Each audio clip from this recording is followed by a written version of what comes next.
I was listening to you and Maria to make sure the sound was okay. I appreciate that. Yeah. Well, Now, though, North Carolina has We have Reverend Williams. vaccine at several sites.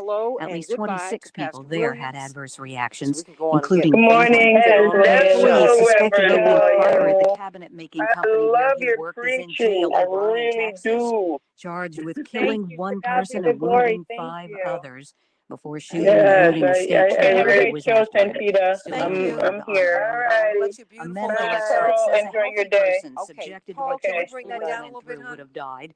The AP's Jennifer King on Thank you. testimony in the murder Thank you very trial of much. former Minneapolis police Hey, officer Derek Pastor Chauvin. Tish, Hi. how you doing, girly girl? How you doing? I'm well. How are you? Oh, I am doing well. I am doing well. Do Good. you know Pastor Jerry McAfee? I don't. He is really the pastor of one of the most prominent black congregations in Minneapolis. Well, in all of Minnesota. It's the New Salem Missionary Baptist Church, and he's very, very active in the community. And what's fascinating is just here. I'm going to have him back on today as he paints the portrait of Black life This is AP News. in Minneapolis and in Minnesota, in Minneapolis, Another St. night Paul. of violence in Because Belfast, let us Mhm. remember this is the place where they shot Philando Castile, right? Mhm. So Mhm. it's all of that, and it's interesting. It's very, very, very, very interesting. Very interesting, and whew, just hearing him yesterday was just like it was stunning. It was stunning, Wow. stunning. When you go Mm. up there, because I've been to Minneapolis on many occasions, not a lot, but just on a few. And, I have friends up there, but interestingly enough, when I think The about it, number of several of my girlfriends who suicides are in up the there, U.S. they're fell married to nearly white guys. 6% last year, even amid the Got it. coronavirus And, pandemic. Not clear. I mean, they're wonderful. They have wonderful marriages. This is no shade. I don't have a problem, everybody, with just so that you know, interracial marriages. I do not. Mhm. I think Mhm. if you can find someone with whom you can work out a sane, loving relationship, I applaud that. Mhm. Okay? So I just want y'all to know Right. that's where I'm coming from on that whole piece. Mhm. I don't. And I don't think, segregation, if my reading of the Bible is correct, segregating us into different languages and colors was punishment because we were just behaving so foolishly. God said, okay, Mhm. since y'all want to go on, since you all want to clown, let me give you something to clown about. And we have Right. not figured it out since then. So I'm just putting it very plainly. It's just ridiculous. But they lived, they all, well, they've all moved actually, but they all lived in very affluent areas. And one could get the impression if you drive, once you get into the airport and go to where they live and where we were going to eat, and yada yada, that Mhm. there was not another. Oh, excuse me, Minneapolis. And I'm here to tell you that there is, because I would also go up there and go to church. And you go, Mhm. oh, okay. Then I go with my father to a few of these churches, and I would do his trade. I'd walk his road. And you said, Mhm. wow. And, because we've gone in between a whole lot of different worlds. One day we started off at Oprah Winfrey's, and I'm not name dropping, I'm trying to give you all, because everybody's there today, just kind of, I think my life has been balanced. And we were at Oprah Mhm. Winfrey's first ball that she had on her estate. 1 minute. And we left, after we'd been there the night before, and, that day, the Hawkins family, bless their hearts, they performed. And then we drove down, we had to leave in the middle of the picnic because my father had to speak at a church in Compton where a young man had been shot more than 40 times, and miraculously he had survived. Mhm. And there were not even 100 people in this church. My father said, but this is who we are. That was great Mhm. yesterday, and that was important to be there. But he said, but this, nothing was more important than getting down here to see these 30. people and have them see us and have you sing in this church today. Yeah. So, Mhm. and you just never forget that. So we're going to come on up, everybody, and love you, Pastor Tish. And please bring Love up. you too. Thank you. 15. Thank you. No, I love you. Please bring up Dr. Deborah Holden as quickly as you can. Thank you so Okay. much. Thank you. 5. Mm-hmm.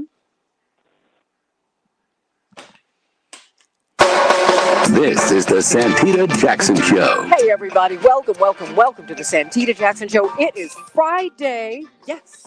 April 9th, 2021. WCPT 820, the nation's largest progressive talk radio station, AM 950 radio. Minneapolis, St. Paul, the voice of progressive Minnesota. Wake up, everybody.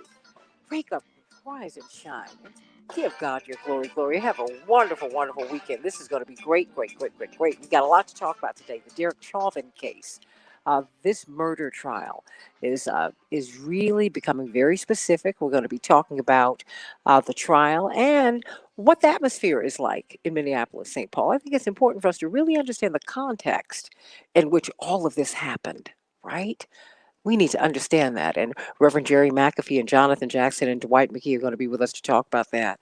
And then we're going to be talking with Dr. Shanita Knighton about what we need to do to resist infection, how she's an infection prevention specialist. We have some special questions for Dr. Deborah Holden about COVID-19. You know, I want to educate, not frustrate, and not frighten anybody about this because I think this is something that we can triumph over, but we need more information, everybody. And so that's what you can get on the Santita Jackson Show. Meet my morning stars. Oh my goodness, they're already there. Shirley from Philadelphia, Daphne, Rashidi, hey, Barbara Jean, Shirley from Philadelphia, Raphael, Zenobia, Samantha, Carissa, Hannah, Maddie, and Marnie, and Chapearl, and Vanderlei, all my brothers and sisters down in Brazil. You know, I love y'all. Love you. Robert Williams are going to be paying close attention to your election down there, hoping that Lula da Silva gets back in there so he can make the necessary changes for the people that he started trying to make more than a decade ago, that he'd been working for toward all of my life. Robert Williams and Jewel, and oh my goodness, please, you all, I want you all to call me or text me. I'd love to hear your voices at 773 WCPT, 773 9278. Let's talk today. GWC Entry Lawyers will give you an opportunity to text. And I think it would be wonderful to hear your voices today, to know what's on your mind. Just even if you just want to, it might even be off topic. I would love to hear your voices today on the Santita Jackson Show because, of course, it's the end of the week, and I want to know what's going on, what you're thinking about, what you've seen, because there's a whole lot that's happened to a whole lot of people this week.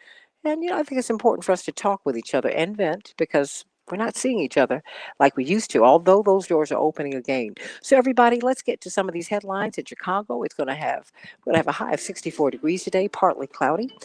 Minneapolis, St. Paul, a high of 53 degrees, rain, and it won't be purple, everybody. The Dow closed up 57 points yesterday. The NASDAQ closed up 140 points. The S&P 500 closed up 17 points. Wow, we're in the midst of the baseball season, everybody. The Twins, wow, they really clobbered the Mariners 10-2. The Cubs were triumphant over the Pirates 4-2, and the White Sox shut out the Kansas City Royals 6-0. All right, everybody. Wow, the right wing, according to this Washington Post op-ed piece, the right-wing media keeps smearing George Floyd with this racist no angel narrative. Now, that's being countered by the prosecution. They are arguing on behalf of George Floyd's life. Indeed, yesterday, we saw the pressure on Derek Chauvin's knees on George Floyd's neck and back made it virtually impossible for the handcuffed man to breathe as he was pinned face down on a street and would have killed any healthy person, according to Mark Tobin, who is a Chicago area pulmonologist and critical care doctor who specializes in the science of breathing. He testified that the pressure of Chauvin jamming his knees into Floyd's body cut off oxygen and led to brain damage within minutes, sparking an arrhythmia. That is, his heart started fluttering. It was just having a hard time beating that caused his heart to stop.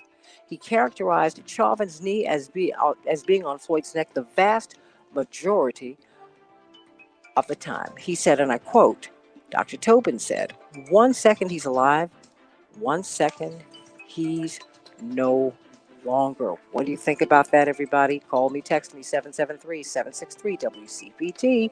In the meantime, as we're watching these voting laws change. There is a video, a leaked video, of a recent presentation by a man who identifies himself as a Republican official in Harris County, Texas.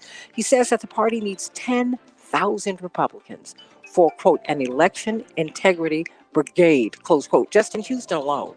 Election integrity brigade. Wow, it's an army, everybody.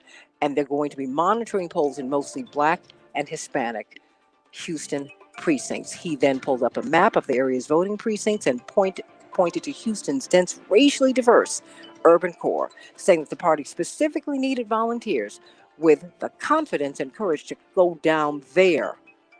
This is where the fraud is occurring. This is what is happening, everybody. We are in the midst of the 2020 political season, and don't you forget it. Everybody, hospitals are seeing more and more young adults with severe COVID symptoms, according to the CDC. CDC Director Dr. Rachel Walensky said that hospitals are seeing more and more younger adults. The data suggests, quote, that this is all happening as we are seeing increasing prevalence of variants. And with 52 jurisdictions now reporting variants of concern. Wow, everybody, we're going to be talking with Dr. Deborah Holden and Dr. Shalina Knighton about that in a minute. Indeed, they're saying that the rise of these coronavirus variants will define the next phase of the pandemic in the United States of America. Interestingly enough, 13 people at a COVID-19 vaccine site in Colorado had adverse reactions to the J&J Johnson vaccine on Wednesday, and so they shut down the operations, according to this report. Apparently, they're going to reopen very, very shortly. There is a Venezuelan mayor in the center of Venezuela. He has begun placing red warning symbols on the homes of people with COVID-19 and also threatened to cut welfare handouts for those breaking quarantine, everybody. And guess what happened with the European Court of Human Rights? They ruled on Thursday. Now, this is the European Court of Human Rights, that obligatory, that is mandatory vaccinations can be seen as necessary in democratic societies. This is a landmark judgment, everybody, after a complaint brought by Czech families over compulsory jabs for their children. Wow. What do you think? Do you think we'll have court cases like that here in the United States? We just might. Congress is urging President Biden to reject this, they calling it an unconscionable $715 billion Pentagon budget. Wow. President Biden on Friday is reportedly expected to request $715 billion for the Pentagon for fiscal year 2022. And now it's a slight increase from the previous year, and a far cry from the substantial reduction that progressive lawmakers and advocacy groups are calling for. The U.S. population growth is the lowest it's been since 1918, and they're canceling the Independence Day parade on the National Mall. Oh my gosh, this is the 4th of July, everybody. And there's an intelligence report that is saying that things are going to be pretty bleak in the United States, the world's future as well. They wrote it in a report that was released yesterday that the coronavirus pandemic has deepened economic inequality, strained government resources, and fanned nationalist sentiments. But let's end this on a good note. There will be a new Prince album, everybody. That's right. Welcome to America.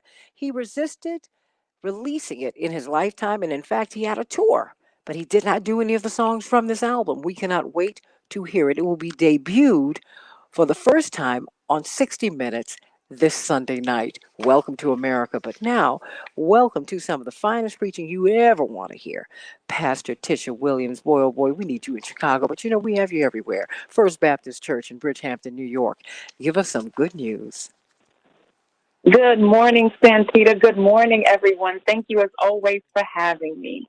So today I want to talk from this subject. I'm a bodybuilder. You know, it's spring again. In the words of that great theologian Bismarck, it is spring again. And that means we're going to be wearing a little less and showing a little more. So people are right now focused on getting their bodies together. We're focused on getting fit. And so today we are working out.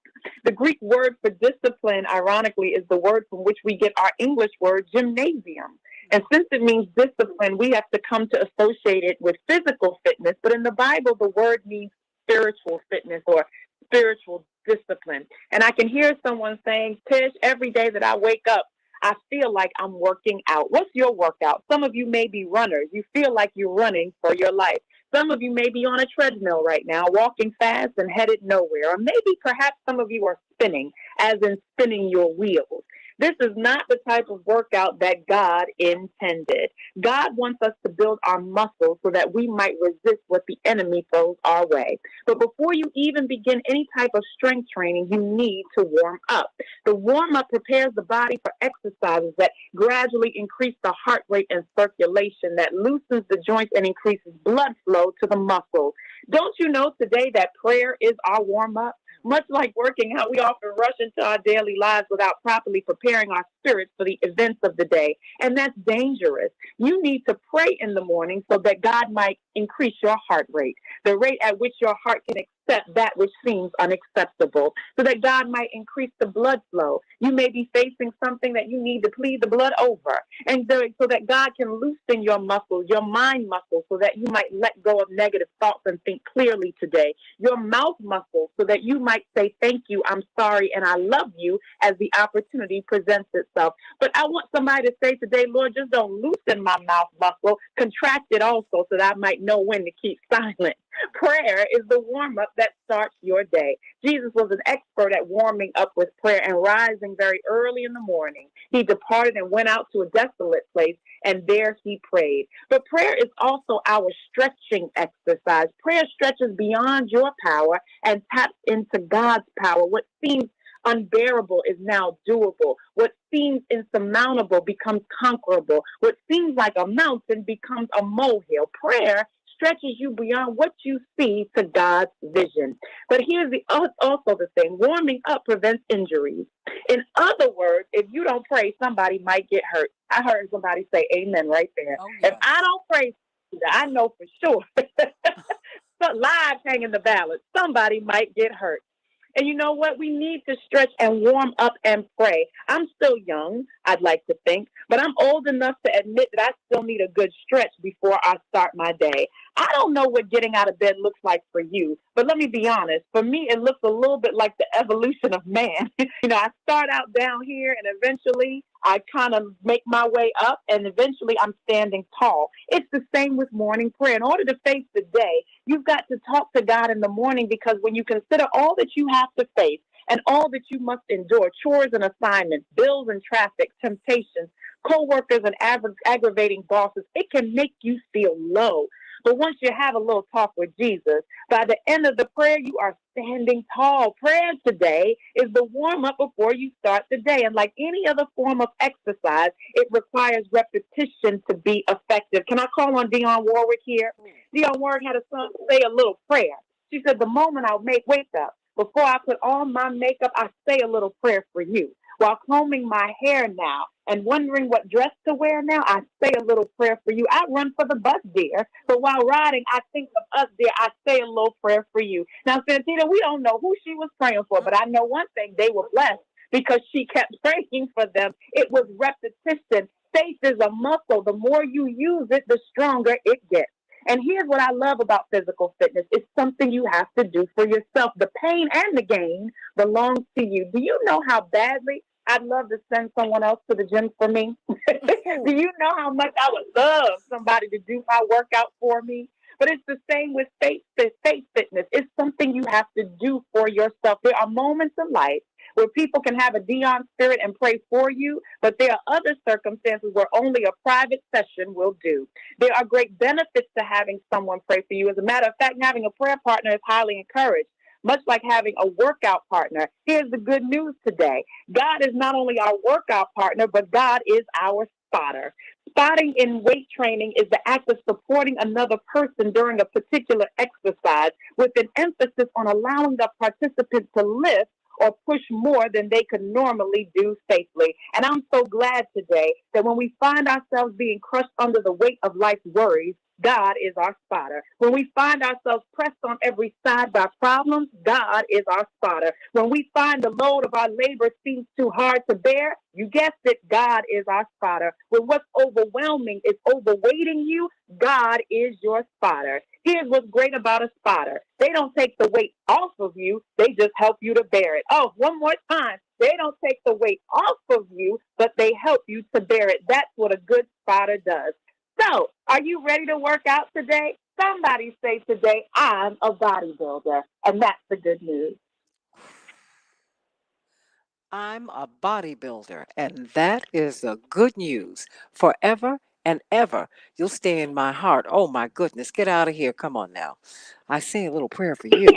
Come on, girl. Yes. I had Aretha on one side and Dionne Warwick on the other. Equally great. Equally, Right, thank you. right. Yes, I did. Yes, I did. Equally great. They brought something else, but Burt Bacharach and Hal David wrote that song. I say a That's little prayer for right. you. That's Oh, yes. right. Amen. Amen. Amen. Dr. Deborah, stay right there because we got Dr. Deborah Holden on with us, and we're going to have Dr. Shanina Knighton, infection prevention specialist, on with us at the bottom of the hour. But I have some quick questions, as we all do, for Dr. Deborah Holden. Welcome to the show. Welcome home, as shall I say.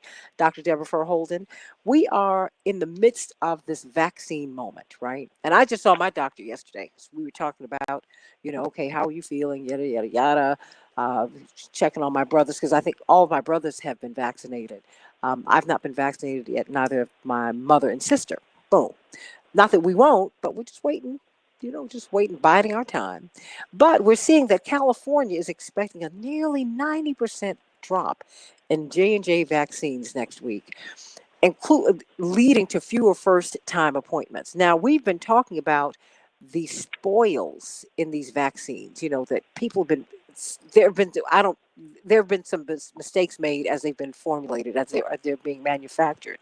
And I asked you yesterday, will, losing 15 million doses, 62 million others compromised, will this disrupt the chain of distribution? And you said absolutely. And here it is, Dr. Deb.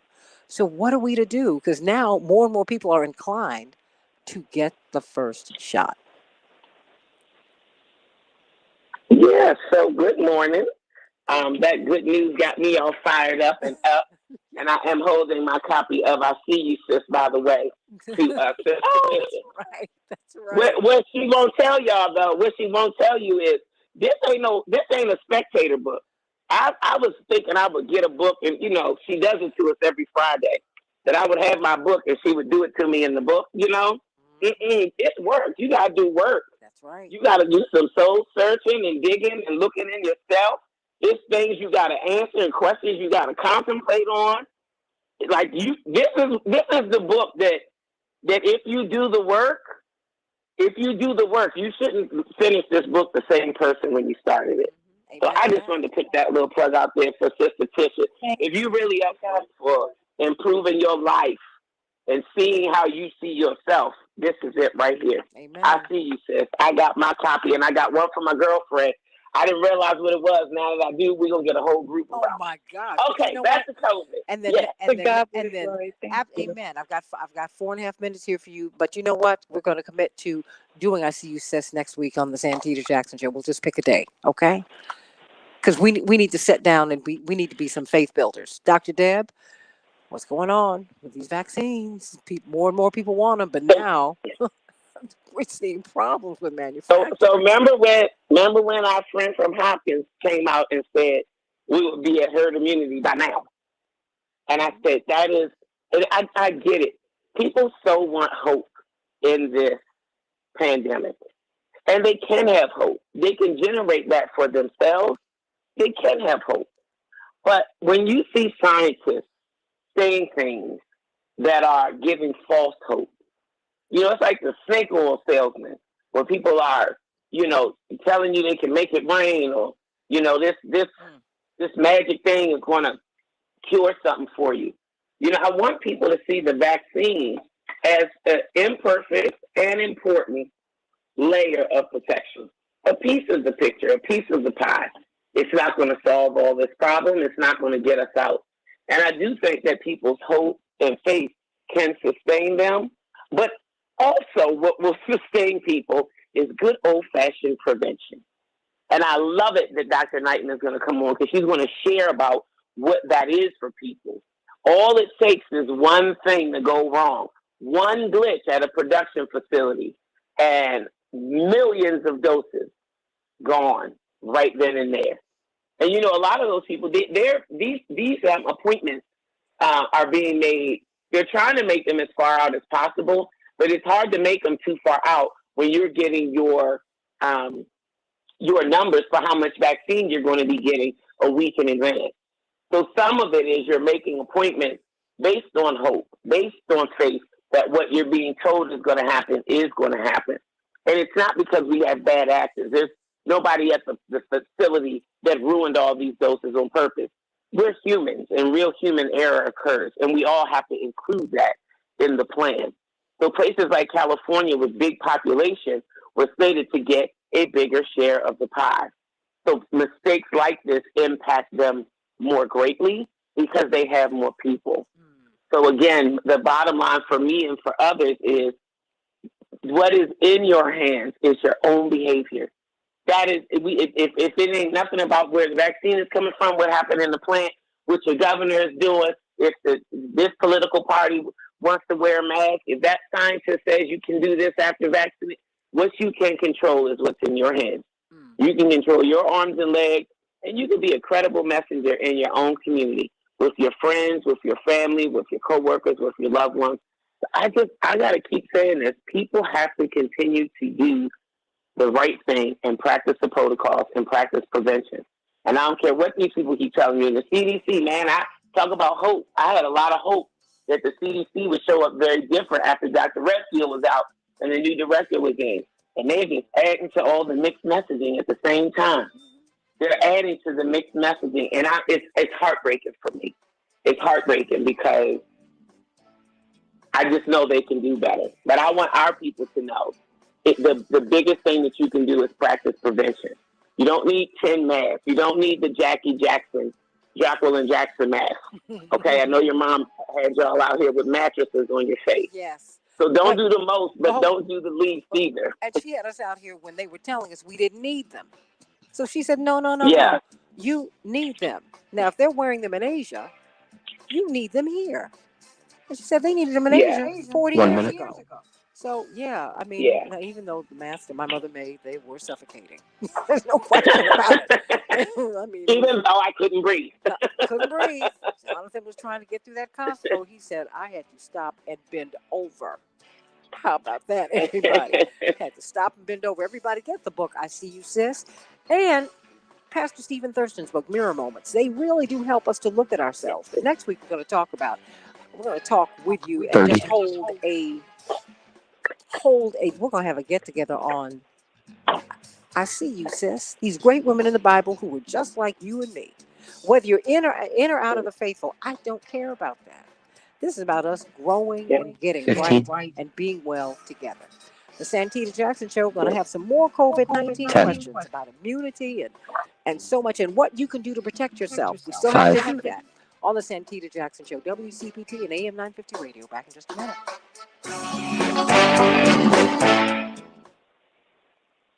Okay, Dr. Deb, thank you so much. Stay right there. And Pastor Tish. You got some weird feedback, just so you know, Santita. I do. I have. Okay, what's going on? It's periodically going. Okay. I don't know if everybody else can hear it, but I can hear it. You can't hear that? Could you hear that, Tish? I couldn't hear that. Okay. I don't hear it. Mm-mm. Okay. May I just say thank you to Dr. Deborah for holding? Of course. Thank you so much. That was so super kind of you. Thank you. What a wonderful endorsement. I appreciate you so much, and I pray that the content blesses you. Thank you. You're the best. I got a whole little group of people texting me because me and my girlfriend started, and they said, when you gonna get the group together and da da da. So now they're all listening to you in the morning. Well, just know that when you get the group together, I'm happy to come into the group and talk to you guys if you'd like. You know what? I'd love to do that. I haven't done my Monday night get together because I'm working on something else. And once we get a little bit further down the road, I'm going to share this with everyone because I'm going to need your participation. Let's do this. Just breaking news. Prince Philip of Britain just passed on. He and Queen Elizabeth have been married since 1947. 74 years. God bless them. That's a lot. It's a lot of time. Look, We have Dr. Knighton. My parents have been together almost 60 years. That's a lot of time. My father said, I don't even know what life was like without your mother. We've been together that long. Oh my gosh. He said, your mother, her mother becomes my mother becomes hers. It doesn't mean that you always get along. That's not what we're talking about. We're talking about building lives with people, everybody. And whether you agree or disagree with their politics, I can hear something in the background. So, okay. Um, just say a little prayer, if you will. Thank you, Pastor Tish, for uh, for the Mountbatten Windsor family, or for the Windsor Mountbatten family. God bless them today. God bless them. That's a lot. That's a lot of time because their patriarch has just made his transition. God bless them. God bless them. Whew, that's a lot. And thank you all. So one of you all, some of you sent that to me during during the break. So, Reverend Doctor, Reverend Williams, I'm going to let you go, but thank you so much for all that you Oh, do. you're so welcome. Thank you. I appreciate you so much. You have no idea. We appreciate you and we thank God for you. How about that? Thank you for that. Thank you. Okay. Have a wonderful day and a great show. Thank you, sweetie. You've got it kicked off just right. So thank you. All right. Awesome. Bye-bye. Thank you, sweetie. We just love 1 having minute. her. Dr. Shanina? Yes, how are you? It's wonderful hearing your voice. Well, let's get things started, everybody. And I can hear, like I said, I can hear something in the background. So please make sure you have everything down. Down. Okay? All right. We're going to come right on up. And, I sent you, well, there's just so much. We could talk to you about all this stuff 30. all day, every I mean, you don't hear that weird periodic buzzing. You don't hear that? Like right I now. don't hear it. I muted my phone, so I don't think it's mine. Okay. Like I had muted before, but no, I don't hear it. 15. Okay. Okay. Are you using earbuds? I am. No, I'm not. Okay, that might be it, Oh. Deborah. Hold on 1 second. We're about to come up. 5.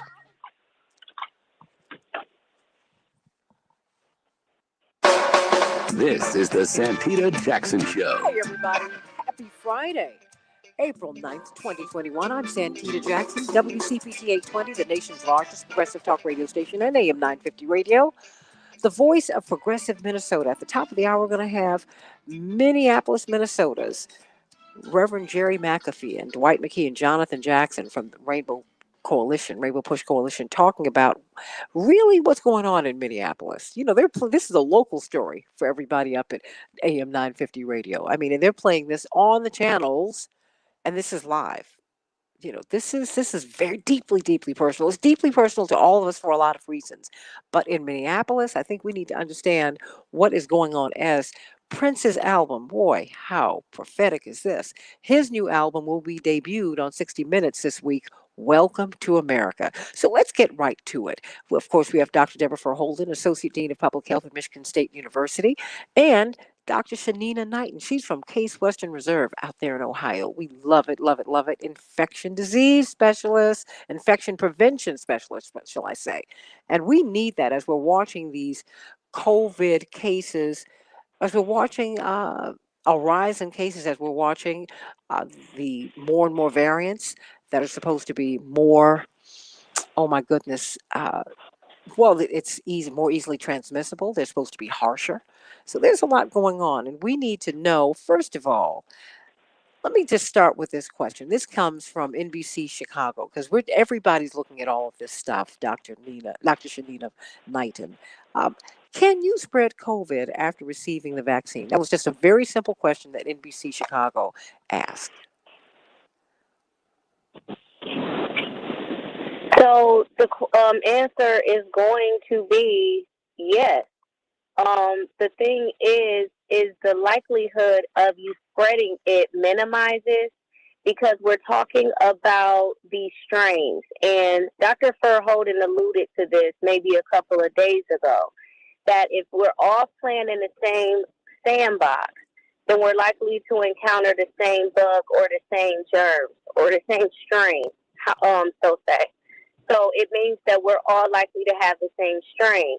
However, if we're talking about person X that has been in this particular environment, exposed to these particular factors, such as different foods, such as being around different people, then that means that what we call, I'm trying to describe this easily, but their microbiome, meaning their bodies, I was trying to describe it as easy as possible, but their body is, long story short, going to respond to COVID-19 differently, which could possibly mean that it's going to help to create a different strain. So these strains that continue to keep mutating, we're making them stronger and stronger because we're not all on the same page. And so when someone talks about can you spread COVID or can you transmit COVID while being vaccinated, there are multiple factors that goes into that. So outside of us not talking about comparing apples and apples, we're also talking about the fact that people, if I go get vaccinated today and you don't go get vaccinated until next week, but maybe my body hasn't started to build an immune response, it doesn't mean that I can go out and party. So if I'm going out and I'm doing these things and I haven't built up that response just yet, then absolutely it would be possible to still be infected if my body has not had time to build up that response. What if you've been vaccinated and you've been exposed to someone who has COVID? Should you self quarantine? I mean, should you report? I mean, So what should you do? what the vaccination does is it stops clinically relevant, or it prevents or reduces your chances of clinically relevant COVID. So it means that should you encounter COVID, how it's been expressive, where people may have had a loss of taste and smell, where individuals might have had difficulty breathing, it minimizes the symptoms. And so the purpose of the vaccine is to actually neutralize some of the symptoms that would otherwise cause people to be hospitalized or seek medical care or to be severely ill. Okay. Should you tell people? I mean, if you are exposed to someone who has COVID, should you should you tell people you've encountered, or should you just go on about your business? If you have been vaccinated, the precautions, so I just want to back up a little bit. The precautions that you was taking before in terms of physically distancing from individuals, asking people if they are sick, and making sure that you're not around them if they are sick, this is something that has to become human nature to us, and it's not. So it doesn't mean that just because you go get the vaccine that if my nose start running or I start coughing again, then I'm going to go back to work and make everyone sick again, like people were doing pre-COVID. So that's not what it means. It means that if you encounter someone that had COVID, that you feel safe and protected enough, and that if you do have it, you're less likely going to be able to spread it because you're not going to show the symptoms that you would otherwise show if you encounter COVID without the vaccine. Okay, that's important to know because now that we're in this moment, Doctors Knight and Verholden, people now have a different set of questions. It's a different set of questions, but a lot of it does come down to how can we avoid infection? What do we do once we've been infected? And now Dr. Fauci has weighed in. He has talked about different activities that he will and will not do, even though he's been vaccinated. Like he says, it's still a no for indoor restaurants. He's lived in the same neighborhood in Northwest Washington, D.C., according to this Business Insider report, for more than 40 years. But he said he hasn't gotten a day off in a year and 3 months. God bless him. Um, he said that when he and his wife did gather with neighbors, they took no chances. They stayed socially distanced, physically distanced, and outdoors, even in the fall and winter when the weather got chilly. But he's only changed his behavior from this, just when now we know that this is airborne, now we know this highly infectious. He said even though he's been fully vaccinated and he's been vaccinated for a while, he still hasn't really changed his behavior. Is that what you would recommend? Absolutely, because the one thing that we know for sure, so the vaccine is a part of the story, meaning that it is helping us to make sure that we're not overwhelming the hospitals. Because I remember telling people, it's over 330 something million people, but about 1 million hospital beds. And that's not just all for COVID. We're talking about individuals that might have heart disease, might have diabetes, flare ups, all kinds of stuff. Accidents still happen, pregnancies still happen. So we're talking about beds that need to be occupied for other things, and that were prior to COVID were pretty much at about like 80 to 90% capacity. And so this helps, the vaccine helps to make sure that we're not having as many individuals go to the hospital, overwhelming the healthcare system. But it is only a part of the story.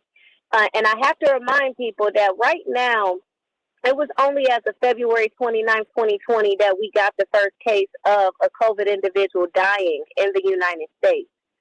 It's only been about since last March that the first clinical trial started. And so I remind them that when we think about how long it's been, even since just December, of the vaccines really being rolled out and getting emergency use authorization, we are experiencing, again, as Dr.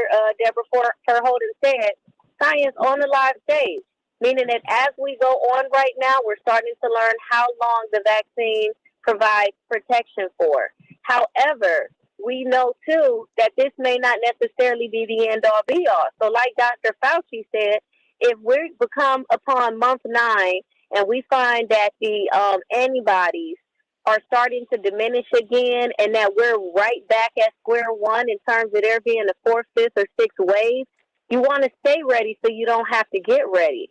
And so individuals that may be relaxing their practices, not thinking about hand washing anymore, not thinking about cleaning surfaces, not thinking about physically distance from those that's sick or being conscious of where they're going, these likely are going to be the individuals that if they did not get it the first round, they'll get it the second round because they're not taking safety precautions, assuming that they think that the vaccine is a cure. The vaccine is not a cure.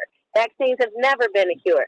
Vaccines are only to help us with preventing the symptomatic side of things or the infectious side of things. Dr. Deborah Verholden, this is what you've been trying to convey for more than a year.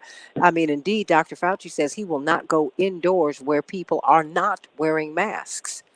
What do you say to that? First, you, Dr. Knighton, and then you, Dr. Deborah Verholden. I'd like to hear you both respond to that. Dr. Knighton?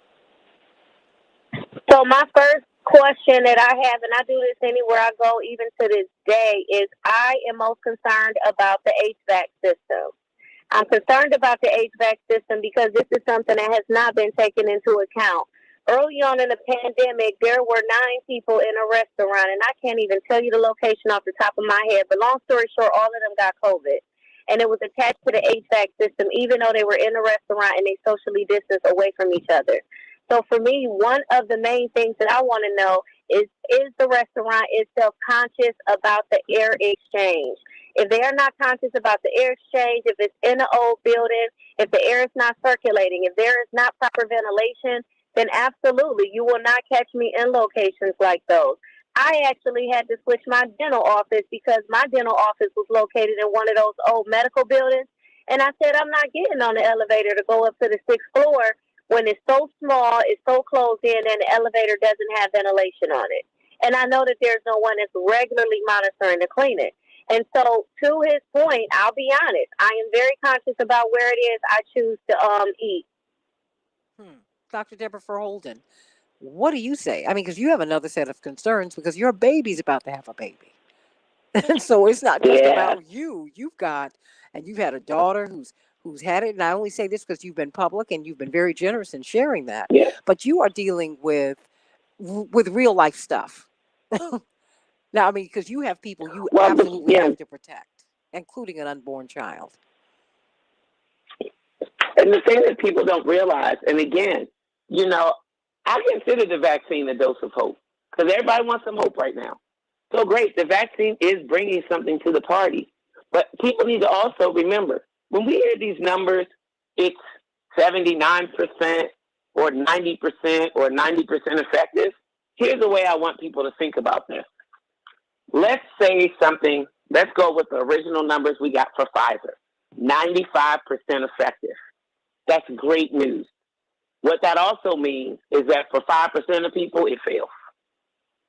Everything goes exactly the way it's supposed to go. They do everything exactly as designed, and 5% of people will still get sick, right? Because it's not 100%.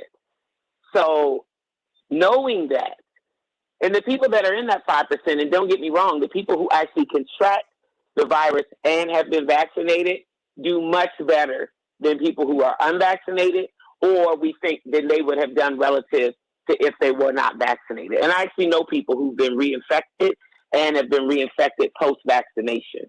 So people need to remember that this is not a perfect solution, but it is a real helping hand in the midst of this crisis. That's why the prevention stuff remains so important, because you can control that. That is in your hands. How long does immunity last? We don't know. Okay. Yeah. So we don't know. We know that it works. So trial shows us that the vaccines work, but in terms of how long immunity lasts, that is still up for debate. We do know that our bodies provide some protection if you have encountered COVID, like your antibodies do.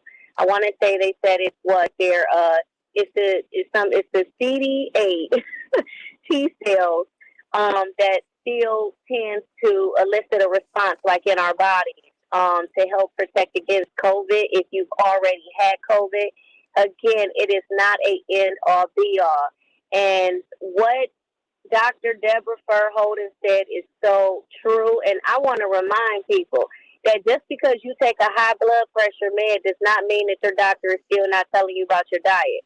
So if you're still eating a reckless diet, but you're on a blood pressure med, it's not going to work. If you're still eating a lot of sugar and you're on a diabetes medication, then guess what? It's not going to work. It just means that your body is going to have to work more harder. And so we have to look at this vaccine as being the same way. Is that, no, it doesn't mean go out and be vaccinated and, oh, I don't have to do anything else. I'm free to go out and party and just be friendly and do whatever. No, that is the problem with us, is that early on it was washing hands, as I mentioned. Then washing hands got replaced with tests. Then tests got replaced with vaccines. And I'm just reminding people that as long as we continue to think that we can have a one-track mind or a one-track solution, we're going to continue to fail, because this is not going to be the last pathogen that we encounter, unfortunately. Now, Barbara Jean said she was disinfecting her air conditioner last year, both inside and outside. Barbara Jean, I'd love for you to call in at 773-763-WCPT, 773-763-9278. I'd like to know how you did that, and I'd like to know from you, Dr. Knighton, how one does that. I mean, most of us are not overhauling our HVAC system at home is like something that's not on the menu. What can we do to ensure that we have clean air that we're breathing at home? So I would definitely suggest reaching out to someone who is a HVAC specialist. Even outside of COVID, it's something good to do. When we're talking about allergens, we're also talking about bacteria that can be harbored in these systems. Especially if you're living in an apartment complex and y'all are all sharing the same air system, it is essential that you are advocating for this to be done, because you can be at risk for more reasons than just COVID. So it is essential. I also tell individuals too, just because something says disinfectant on a can does not mean that it's safe for your nostrils, does not mean it's safe for inhalation. And so I'm seeing a lot of individuals that spraying stuff crazy, but they have to remember that that is the same stuff that you are putting inside of your bodies. And so you have to remember that it is important to use products when disinfecting that are EPA approved, but also say that they're not going to cause some sort of respiratory irritation. Because you're going to be walking around here coughing and sneezing, and people going to think you got COVID anyway, or you're going to think you got COVID trying to prevent COVID.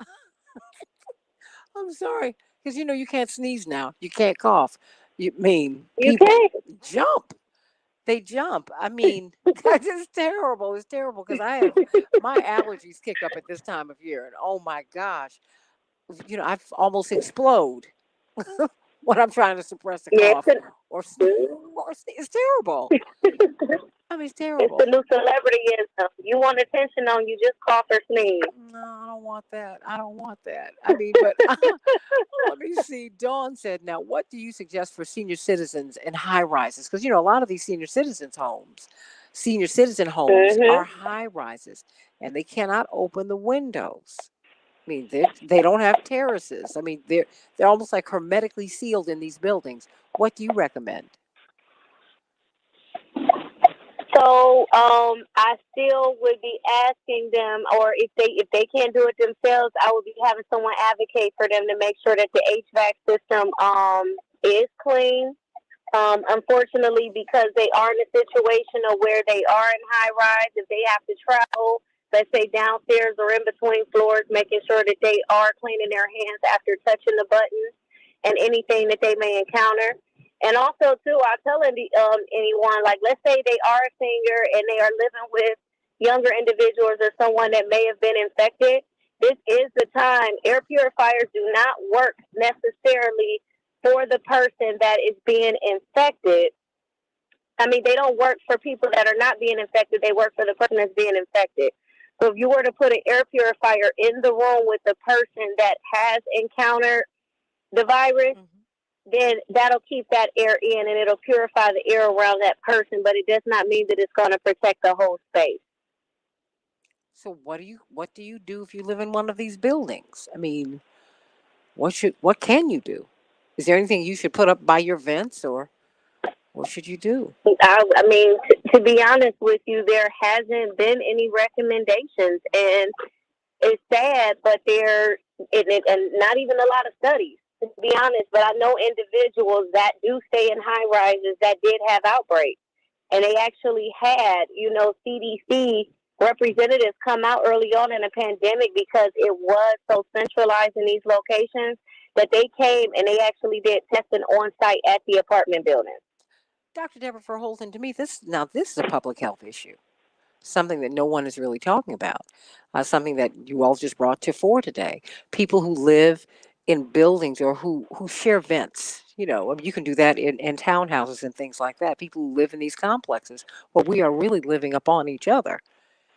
What do you think we can do? Is there anything that you would recommend? Because you also work um, with our legislators, with the people who run our cities and who run our governments. What should we do? That's immediately where my mind went to. These are things that need to be regulated. And if we weren't regulating them before, boy, we realize there's a need to do it now. We had to, when our governor's executive powers to keep us in a state of emergency and keep the stay-at-home order in place was ended by our legislature. I'm not blaming anyone. She had a legal authority to do that for 60 days, and then she could extend it another 60 days. After that, it required legislative approval, and they simply weren't willing to give it. And so what we had to do was then look at all of the other systems that we could tap into to keep people safe and protected. And one of the first places we went to is called MIOSHA, Michigan Office of Occupational Safety and Hazard. Why? Because they can regulate workspaces. We have housing departments federally and states. We've got a lot of the sort of institutional, governmental pieces in place. The question is, how do we use and activate those offices to make sure that people are protected and that their needs are met? Because here's the reality. This issue around air handling and air circulation and all of that, especially in public housing, is probably COVID. As Sister Tisha says, COVID is the snitch. This is not a new problem. COVID just told on the problem real loud and proud and put it out on Front Street. So I think we got to deal with these things. And I always say, what can we legislate? We need laws, and then those laws need real teeth to them, i.e. enforcement. Because goodwill ain't enough. People won't do it just because it's the right thing to do. 9 times out of 10, that's not how things work. Yeah. So we need goodwill. We actually don't need goodwill. If we had laws with enforcement, even if we had bad will and people didn't want to do it, laws that are enforced, people would do it. So I think that's where we need to start to look. Well, I think Dr. I Knight, agree. I mean, Dr. Knight, and I want you to weigh in on that because I just don't think that we have a culture of life here. We look at life in utero, but we don't look at life. We love zygotes and embryos and fetuses, but not babies, not so much, right? People, not so much. And as as they're pushing up against President Biden, increasing the military budget. Um, and I only mention that because we're always told there's not enough money. But then when you talk about infrastructure, that is what you need. I mean, a lot of Americans live in apartment buildings or in these multifamily dwellings. I'm thinking about people who don't live alone and things like that. And most of America's infrastructure is quite old. Yes, So, it I mean, is. what should we do? So for one, I think the issue is we have a reactive system instead of a proactive system. And just as you mentioned in terms of allocation of resources and legislation, that's honestly where we need to be. Because even when we're thinking about, let's say, like the high rise situation, when I tell you I've had unethical things told to me just in terms of like there being someone infected in the building and the property manager is not even telling the residents so that way they could actually be able to be safe. Then I also think about legislation, and like you said, we got all of this money going towards guns and wars, but yet and still, there wasn't enough money to make sure that people had adequate funding to have time off from work to be vaccinated. We didn't make sure that individuals that were caregivers to other people, that they had some bereavement days while having to deal with this. I mean, it's just been a lot, and I feel like there could have been more money allocated to taking care of people. And that to me is very disappointing when I do feel like we are putting individuals to the back burner. But it's more of a reason that even still, if we disagree with the directions that leadership is going, we have to remember the things that we are in control of for ourselves and for the ones that we love. And unfortunately, and I ain't gonna even say unfortunately, but this is why advocacy is so important. This is why it's important for us to make sure that for those individuals that can't speak up for themselves, that we're speaking up for them. Because even when it comes to the high rise, I couldn't do anything about the high rise, but I made sure that I produced 1 minute. educational materials, and I was dropping them off on the apartment doorstep. And I'm sure those apartment complexes wasn't happy, but it specifically said in there, ask your building manager about the HVAC system. The HVAC system can do X, Y, and Z. So I spelled it out what it is they needed to do, just so that way they can understand how to keep themselves safe. And you know, so I think legislation is the key. And we need to create subsidies for that for people. Period. Yes. Period. Just change it all, everybody. Nicole 30. Hernandez says laws only help the people when they are enforced. You are absolutely right. And Yes. Medi said, Attorney Maria Rodriguez said, look, hey, we need some legislation here. Absolutely. But we need to have 15. our mind together. We need to, first of all, know what the ask ought to be. 10. Air quality ought to be a really big issue. Dr. Shanina Knighton from 5. Case Western Reserve University, infection prevention specialist, and Dr. Deborah Verholden, Associate Dean of Public Health at Michigan State University. God bless you both. Have a great weekend. At the top of the hour, we're going to be talking about George Floyd with people from Minneapolis. What's going on up there? Back with more of the Santita Jackson Show in just a few minutes. Doctors Deb and Doctors Deb and Shanina. You all are the best. I got thank you. Like a 1-2 punch with these sisters right here. Love it. Love it. Love it. Well, no, I mean, these are the things that we're not even really thinking about, right? I mean, we're not. Because they're not front of mind, and I'm not mad at anybody. But this is just a whole lot. Oops, this is just a whole lot to do. But you know what? If we're going to self-govern, this is what we got to do, everybody. So how about that? So I want to thank you all. I'm going to move on to this next topic, but let me put this because who is it? Prince Philip just made his transition. Bless his heart. He held on though. He held on. Bless his heart. 99 years. They live a long time. They sure. That's awesome. Well, yeah, it is. I mean, but you know that when you get the excellent health care, but he also was someone who took care of himself. So, I mean, it's a both and, everybody. It's a both and. Because, my father would always comment, because he has always been into physical fitness. But he said it's so ironic that when you go to, because he would always We have go to Reverend Clubhouse. McAfee. Thank you so much. He would always go very early in the morning. He said, the only people I see there are the CEOs. He said they are serious about their health. Think about that, everybody. Think about it. We have to get serious about our health too. Love you, Dr. Shanina. Love you, Dr. Deb. Thank you all. You all are just the best. Thank you so much. All right, everybody, have a great weekend, ladies. Love you. Love you, love you, love you. And Reverend McAfee, love you so much. Well, thank you. I appreciate it and love you back. Oh, the fire starter. Love him. Yes.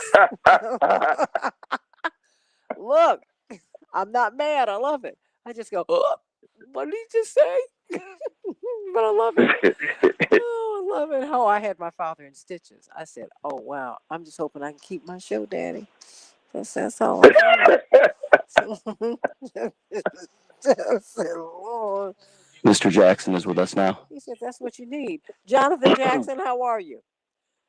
Good morning, love you, Santita. Good morning, everyone. Too, Hello, and- Mac. Hello, Dr. Good morning. And that's my brother Jonathan. Yes, I've met him before. Okay.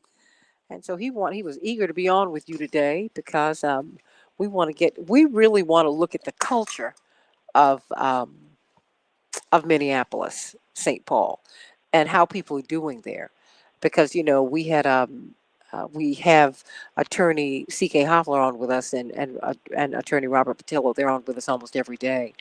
And at the beginning of all of this, they said, "Look, this is not a slam dunk, because George Floyd is going to be put on trial."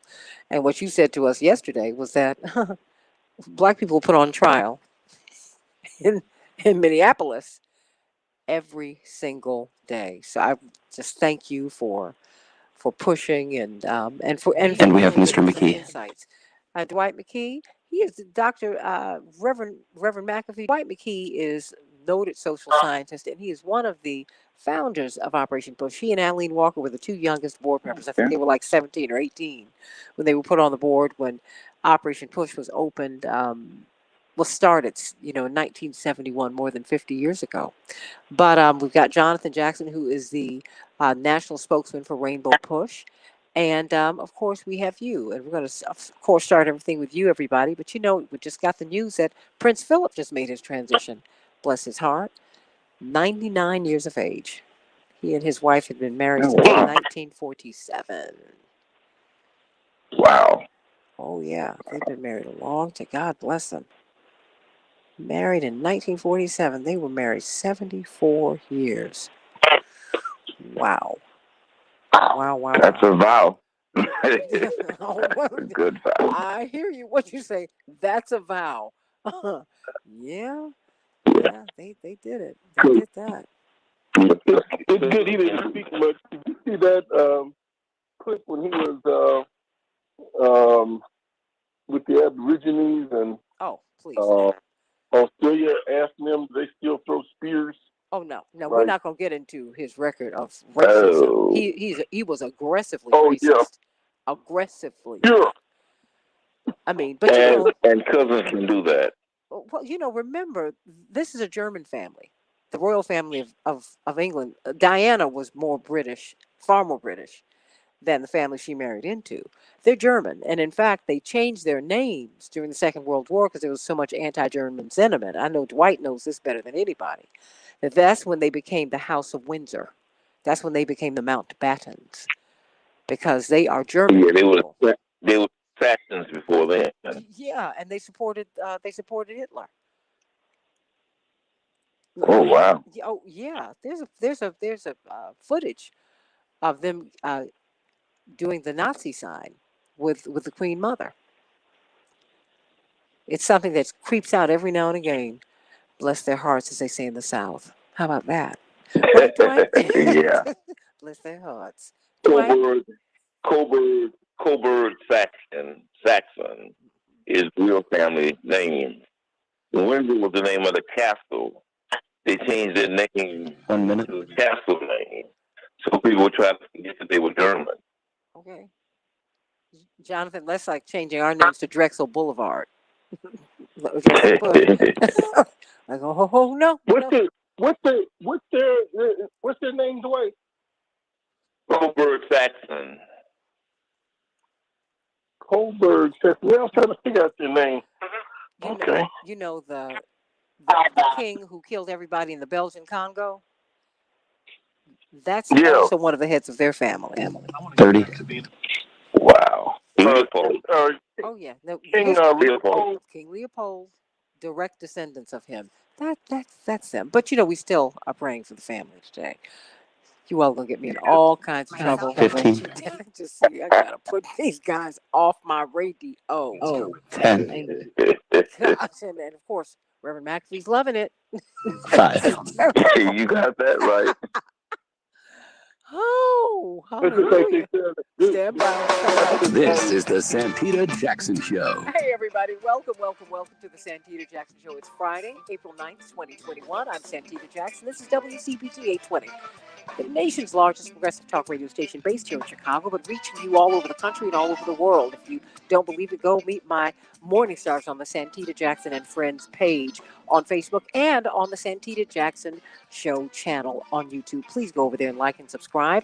And of course, AM 950 Radio, Minneapolis, St. Paul, doing morning drive up there. We're getting ready for our big ball in a couple of weeks. I think in another week or so. So I'm going to be talking about that next week on the Santita Jackson Show. That is the voice of progressive Minnesota. Call me or text me at 773-763-WCPT, 773-763-9278. If you want to send me a text, you thank GWC Injury Lawyers for that. Everybody, let's get to a few of these headlines as we talk about the latest in the Derek Chauvin case. That's right. Chicago, we're going to have a high of 64 degrees, partly cloudy. Minneapolis, St. Paul, a high of 53 degrees. Rain, rain, rain. And I don't mean purple, everybody. It's already raining here in Chicago. The Dow closed up 57 points yesterday. The NASDAQ closed up 140 points. The S&P 500 closed up 17 points. And we had quite the day in Major League Baseball. The Twins, wow, they really pounded down on those Seattle Mariners, 10-2. The Cubs, Chicago, 4-2 over the Pirates. The White Sox shut out the Kansas City Royals. Yes, 6-0, everybody. Prince Philip, God rest his soul, at the age of 99 has made his transition. He and Queen Elizabeth were married in 1947, 99 years of age. The Winter Castle just announced that he had made his transition. Of course, in recent weeks, he's been hospitalized while undergoing treatment for an infection and recovering after heart surgery. Prince Philip made his transition at the age of 99. George Floyd died of low levels of oxygen, according to a medical report from a medical expert yesterday. We're going to hear more about that, even though Derek Chauvin, it was found, kept his knee on his neck a majority of the time. The pressure of Derek Chauvin's knees on George Floyd's neck and back made it virtually impossible for the handcuffed man to breathe as he was pinned face down on a street, according to Dr. Michael Tobin, a Chicago area pulmonologist and critical care doctor who specializes in the science of breathing, everybody. The science of breathing. He testified yesterday that the pressure of Chauvin jamming his knees, grinding them, if you saw the video, into Floyd's body cut off his oxygen and led to brain damage, he said, within minutes, sparking an arrhythmia that caused his heart to stop. We're going to be talking about more of that in just a few minutes on the Santita Jackson Show. In the meantime, we are in the throes of the 2020 election season, and guess what, everybody? The Republicans are at it. Ooh, Texas GOP official in a video is seeking an army of 10,000 volunteers for Houston alone, everybody. In a leaked video, according to this Washington Post report, of a recent presentation, this man, who identified himself as a GOP official in Harris County, Texas, the fourth most populous county in the United States. Indeed, Harris County houses Houston, which is about to overtake Chicago as the third largest city in the country. Well, guess what? He said that the party needs 10,000 Republicans in that county alone for, quote, an election integrity brigade in Houston. Now, he looked at a map and he pointed to Houston's dense, racially diverse urban core. He said, now, we need the volunteers to, quote, go there with, quote, the confidence and courage to come down there where the fraud is occurring. Of course, those are black and brown neighborhoods, everybody. 2020, 2022, everybody, it is on. Hospitals are seeing more young adults with severe COVID symptoms, according to the CDC. Indeed, they're saying that the rise of coronavirus variants will deeply affect and define the next phase of the pandemic of the United States. Indeed, now we're seeing more and more issues with these vaccines, but the vaccine rollout continues. 13 people at a COVID-19 vaccination site in Colorado had adverse reactions to the J&J vaccine on Wednesday, and therefore they shut down the operations for the day. It will be reopened shortly. A Venezuelan mayor marked the homes of COVID patients with a red symbol.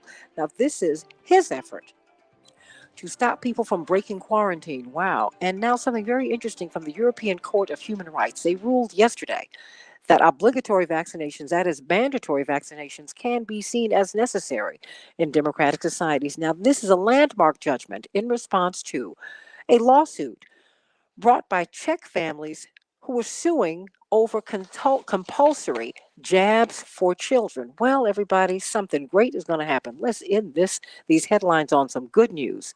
Welcome to America. The new album by Prince will debut on 60 Minutes on Sunday. Amen to that. Let's get to it, everybody. What's going on in this with the trial of Derek Chauvin? Many people are saying that, the person who's really on trial here is George Floyd. It seems like that. But I came across a couple of something in the Washington Post that struck me. And this is what they wrote. Margaret Sullivan, who's a columnist there, said, in an appalling bit of shorthand, the riveting courtroom drama in Minneapolis has come to be called the George Floyd trial. Floyd died in police custody last spring and is obviously not the one on trial. It was a Minneapolis police officer, Derek Chauvin, who knelt on his neck for more than 9 unrelenting minutes, who now faces second and third degree murder and second degree manslaughter charges. But some in right wing media keep doing their utmost, she writes, to make this tragedy about George Floyd's drug use and troubled life and what seems like an attempt to absolve Chauvin long before the jury reaches a verdict. In effect, they are putting George Floyd on trial. And then last year, just after George Floyd was killed, there was a tremendous article that I've posted on my page as well. Born with Two Strikes, how systemic racism shaped Floyd's life and hobbled his ambition. I urge you to read it because this was a young man who wanted to change the world. I don't think he knew how he was going to do it. He has absolutely done that, of course. Joining Dwight McKee, uh, noted social scientist, also known as Dr. D, here on the Santita Jackson Show, and Jonathan Jackson, the national spokesman for Rainbow Push, known as the Professor, dubbed by the King of Talk Radio, of course, the great Cliff Kelly. Joining him is, someone who has really been a spiritual leader in Minneapolis and really in the world of our church for decades. This great man of God is the pastor of the New Salem Missionary Baptist Church, but he's an advocate for his flock, for all people. Reverend Jerry McAfee, we welcome you back to the show. Welcome you all. Welcome to the Santita Jackson Show. Oh, Reverend Thank McAfee, you. no, thank you. Help me. It seems that we know about what was happening in George Floyd's body, but we don't know what happened. We don't even know if Derek Chauvin was on anything. George Floyd is on trial. Does the Minneapolis black community, does the Minneapolis community of goodwill, do they feel like they're being on trial? They're being tried today? Well, I think it might be in a state of confusion in that whenever there's a problem with our oxygen flow, because if I was to look at what transpired yesterday from the doctor, Chauvin kneeled on that man's neck still 3 minutes after he was dead. And they've been kneeling on our necks in Minneapolis for so long that it's kind of hard to always focus on one area because we're hurt in so many different areas. As I shared with you on yesterday, certainly there is a concern about the trial because we've gone through it so many times, and they've never found anybody guilty other than the Somalian brother who killed the white girl. That I think they're just in a state of just kind of wait and see. Some are saying, they gonna get off, and it would not surprise any of us if he got off because it's been just that egregious there for so long. Explain that. I mean, what are we missing about Minneapolis and the rest of the country? Well, if you look at USA Today, if you look at the Washington Post and many others, we're either number 2 or number 4 worst places for blacks to live in. Yep. What does that mean? From housing to education to employment, the whole 9, poverty period. We're one of the worst categories in every category for the African American to live in.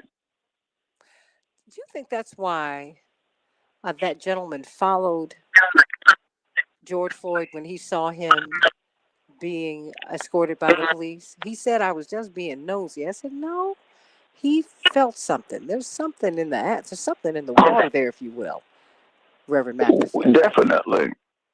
Definitely, you get that because of the level of mistrust that's been there. I'm telling you, girl, I can't think of a city. A partner of mine lives in, I think it's Maplewood. And I can't tell you how many times he gets stopped to this day. So it's not, as he calls it, it's not Minnesota nice. It's Minnesota ice. Wow. If it's nice, we have not been experiencing it. Now, here's what will happen. They will allow some black folk through the door, you know, the game, to make it look like things are going that well. But on the ground, it ain't going that well. Not at all. So were you surprised that the police chief testified for the prosecution in this? Well, prosecution. Oh, no. Why? No. See, 1, he's a friend. 2, he had to sue the police department to get where he's at. Girl, let me tell you something. Hear me. The chief of police was in a lawsuit with several other black officers about the racism that they felt and that they experienced in the police department. One of the brothers who should have been the chief before this was the chief was a brother by the name of Lee Edwards. Had all of the credentials, everything there, but that level of racism won't allow it to happen. So when Rondo, we get a weekly report from Rondo. That's why when the younger folk was talking about defunding the police, we were saying, no, not now. Hell, you just finally got a police chief that's going to be sensitive to our needs. He was born and raised in South Minneapolis. So we got a long history with him and getting stuff done. If you remember, he fired them 3 guys the same day at the black community's request. It had never happened. So now you got a guy, what you saw on that TV screen, that's Rondo. That's who he's been. That whole class of police officers, because our mindset was this. They're going to have the police. So we got to try to get some police officers that will have a heart for the community. And so the class of officers that he was in, we still got maybe 5, 10 more of the brothers and sisters left. He's the real deal. That's who you want as a police chief. He's at the table for mediation that the past mayor got rid of because it was so bad. We were ordered to have federal mediation, right? And so after 5 years of going through everything with every disenfranchised community you can name, they came up with 130 things that needed to be worked on between the community and the police. Well, the old mayor, R.T. Ryback, for whatever reason, he took them away from the mediation table, the police and everybody. Now, at that time, my position was, and still is to this day, that they should have been placed in receivership, which would break the power of the union. Because, as you know, you can have a good police chief, but if you got a crazy union, which we do, supporting all that foolishness. And so Rondo has brought the police department back to the mediation table because they know they're under the gun. So that brother's the real deal. Jonathan, you've been fighting the police here in Chicago with the Burge case. Why don't you go into that and connect it to what you just heard Reverend McAfee say? Love your work, Reverend McAfee. And Santita, I want to be very careful to carefully say fighting corruption in our policing. That I don't want to step on the line of being broad in our assertion. I respect the police. We have great officers. And all respect to you, Reverend McAfee.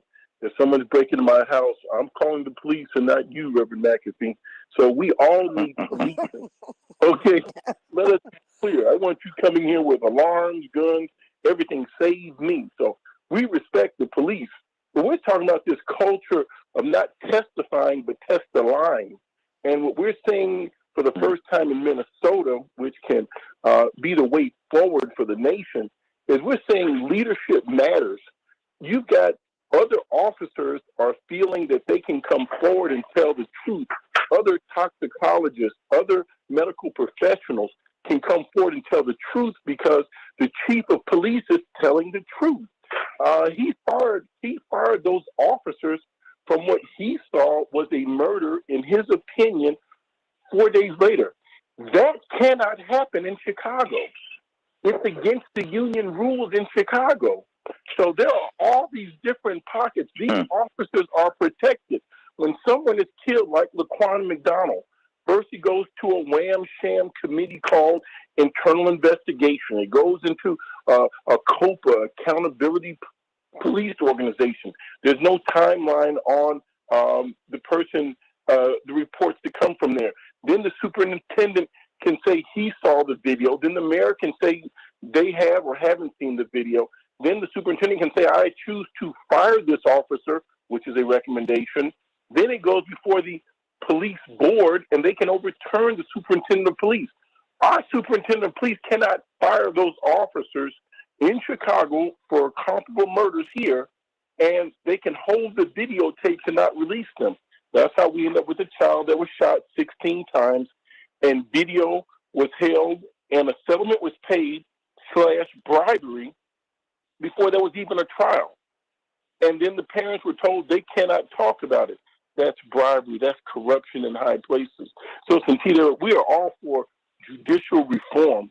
There is a man I saw in North Carolina and just got out of jail after 44 years that was innocent, and his compensation is capped at $750,000. He can only do like $15,000 a year for 50 years.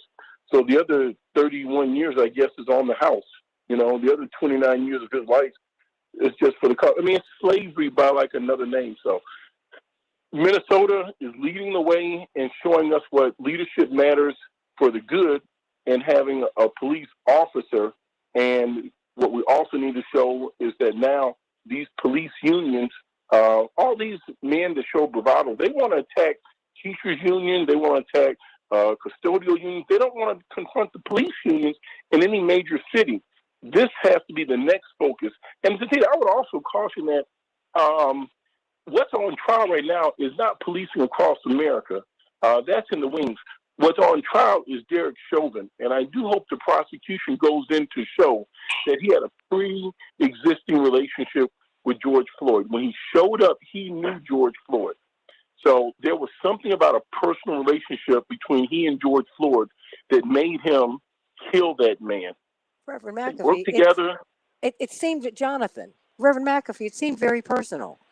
I mean, the owner of the club where they both worked, Chauvin on the outside, Floyd on the inside, the owner of the club said that Chauvin was very aggressive. I mean, are we going to hear anything about that? Well, I would hope so. Again, this dude had over 26 different things against him. And that's why Jonathan is so on point, that the problem, one, is the union. Up there is called internal affairs. How does somebody have 20-some different charges against them, and none of them, not one, is substantiated? Everything that was designed that was supposed to protect us from those atrocities failed us as a people, from internal affairs to the so-called police civilian review, who never found anything against the police. And so this dude probably had so much pride, he thought he'd get off. You know, it's no issue. It's a non-person down there. Because he lied to his supervisor initially. Dwight McKee went out with, I think, Mike Knighton and at least one other person right after they killed Mark Clark and Fred Hampton. And they went looking for Bobby Rush, who's now our congressman, because the FBI were going to kill him. So Dwight They jumped in the car looking for him. Dwight, what do you see with this case? Well, I think Johnny and Brother McAfee hit it right on the head. You really see more of the same. Well, the difference is that politically you see more of the same, but you also actually see the event. And that's the dynamic that changes everything. Is that before you're dealing with policemen's word, and they were creating situations as they interpret them. Now they're competing with a videotape and a video camera that is not as manipulable. And you're seeing these actual events, and you know that there is something rotten in Denmark on all of these situations. So now what you're trying to do, what the police are trying to do, is actually prove that what you were looking at is not what you saw. Is that there are other mitigating situations involved that are kind of above our capacity to understand but trust these mitigating situations, because we really understood them. We'd understand if these police were justified. When you talk about this police culture, and John is one of the best I know at understanding it, is you're talking about more than individuals with jobs whose job it is to serve and protect. You're talking about these ethnic groups who came to America within the last 200 years who were looking for a way in. And so each one of these ethnic groups found a professional situation that they could come in as a group, and that will become their access to and part of the American experience. They will become their piece of the rock. For the police, many of them, particularly in Chicago, they're ethnic groups like the Irish, who this is a generational occupation. They are the third, 1 minute, and even some of the fifth generation of Irish, who the whole ethnic group and the families make their living by serving on the police force. And so not only are they protecting they're supposed to be protecting a citizen, but what they're protecting really is a way of life. Stay right there, Dwight. For themselves. Stay right there. Stay right there. This is their route into the middle class. 30. Coming out from underneath. Talking with Reverend Jerry McAfee, the pastor of the New Salem Missionary Baptist Church in Minneapolis. You don't want to miss this great conversation with Dwight McKee and Jonathan Jackson. Yes, that Jonathan Jackson from Rainbow, the national spokesman, of course, of the dean, Dr. D, Dwight McKee, as we talk about Derek Chauvin. He's the one who's supposed to be on 5. trial, isn't he? Santita Jackson Show. Back in just a few minutes. Ooh, Reverend McAfee. You too many things. Love it. What's interesting, there's a brother, Spike Moss, who works up here with your dad, too, when he comes, who has longer history than I with Minneapolis Police Department. Take him to talk about the Nazi uniforms that they used to keep in their locker downtown when they changed. Oh, please do tell. Police. When you come back, do tell, because Dwight's been talking about the Vikings. Dwight, I need you to get you in the right spot. Oh, okay. Okay, keep talking, Dwight, so we can make sure we have you in the right spot. Dwight? All right, is this better? That's much, much better. Yes. Pastor McAfee, he talks about the Vikings, and people went, well, what does he mean? He said that's the thinking in Minneapolis and Minnesota. Dwight, I've got about a minute before we come back up. Why don't you talk a little bit about that? Yeah, in Minnesota, those are mostly Scandinavian. And they're really the tribe in Europe. They're the Viking tribe. And their country was come up and go into the timber and lumber. That's why they went to Minnesota. Okay, now you're not in a good spot again. I'm sorry. Dwight? Is this okay? Yeah. Keep talking. Okay, go on. The weather is is that these guys came over from the north communities because they saw the timber and the lakes there, and so they are really philosophically in terms of lineage are the Vikings, which is why the name of the team is the Vikings. And they went in the timberland longbow and met their piece of rock, and so they have this Aryan mentality, this blonde, blue-eyed mentality, and the same racism that they operated with, the same culture they operated with in Europe is the mentality that they bring over here. Wow. They got involved. They saw the Lakers there. That's what the name of the team was, the Lakers, because they were really in Minnesota. They weren't in L.A. Okay. They were in Minnesota. That's right. Well, we're gonna get you into the right place, Dwight, because I think it's the rain that's disrupting. Any better? Let me keep talking. So Yeah. Keep Is this any better? That's better. Wherever you are right now, don't move. Okay. If you have your leg standing, I'll stay right you're here. on one leg. Stay right there. You know, with these, Get yourself a hanger, Dwight, and stick it outside the window and hold it while you. That ain't gonna work. Oh, you remember back in the day when you went to the UHF channels? 26, 32 in Chicago. Reverend McAfee knows that. Reverend McAfee, Oh yeah. Gotta get him a hanger. Yes, Lord. Johnny, you don't remember this. I know Back remembers this. And what we used to do is 1 minute. screen red when you watch the baseball game. You'd have a screen that was like the grass in the sky, and you put that on the screen so you color television watch the baseball game. You Reverend McAfee is not that old. He ain't never heard of that either. Oh yes, he is. Reverend McAfee is a northern country boy, which is 30 kind. Oh, you guys, hold on. We're about to come right back. I'm going to get myself together here. Okay, everybody, we're getting a history lesson right here on the Santita 15. Jackson Show. That's right, Lorraine, the UHF channels. 26 and 32. 26 was jacked up when we were growing up here in Chicago. 5. Oh, it was awful. And that's where Soul Train came on, but it was good. Right after school. This is the Santita Jackson Show. Hey, everybody. Welcome back to the Santita Jackson Show. WCPT 820 in Chicago, AM 950 radio. The voice of progressive Minnesota. Wow. We keep thinking that Minnesota, Lake Minnetonka, the First Avenue Club, Purple Rain.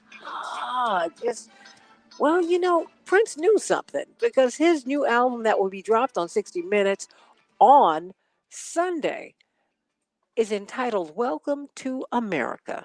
That is his gift to us 5 years after his passing. Wow.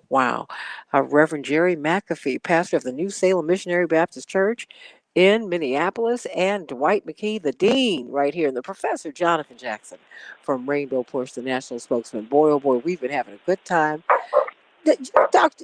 Pastor McAfee, I've been trying to make sense of your police commissioner. Because I said, I'm wondering what his politics are, and I wanted to hear from you to find out what they were, because I was surprised to see these police officers who felt free enough to come and testify. I said, well, maybe it's because the prosecution works with the police, but they kept saying, no, this is not what we do, or this is not what we're supposed to do. Were you surprised as you watched officer after officer come on? Not at all. Again, most of those guys I've worked with, from Lieutenant Zimmerman, who we call Z-Man. Again, what we have to deal with crime in our communities. That's one of my issues sometimes with us, that we're not always real. And so if you got to deal with crime, you want to get officers, who can be sensitive to everything, but yet enforce the law. Well, you got Z-Man, Charlie Adams, you got Chucky McCree, you got Chief Arredondo, and just a host of others. Now, here's what's interesting. We had a police chief some years ago, McManus, I think he's in San Antonio now, who was making the necessary changes, and the city council and the mayor and them got rid of him. And that, and in order to exact change, you got to have people in the system, from the mayor, the city council, and a good chief. And we finally are at a point in place where we can do some of that. But you do know that the city council right now is trying to restrict the mayor as well as the chief's powers and get him to answer to some neophytes on the city council who don't even articulate the values of the community. When I tell you we're in trouble, we're in trouble. I don't, after Rondo's interview, I don't expect him to be in Minneapolis long. Really? There's too many other cities who's looking for a conscientious police chief. Wow. Is there anyone, I mean, what a loss. Has he been able to make any changes in the culture at the department? Oh God, yeah, and that's what I was saying. The fight right now to defund the police up there is a crazy fight because he's made the changes. When I tell you we have a look, girl, we've got Harrington is the head of the Department of Public Safety. He's the commissioner.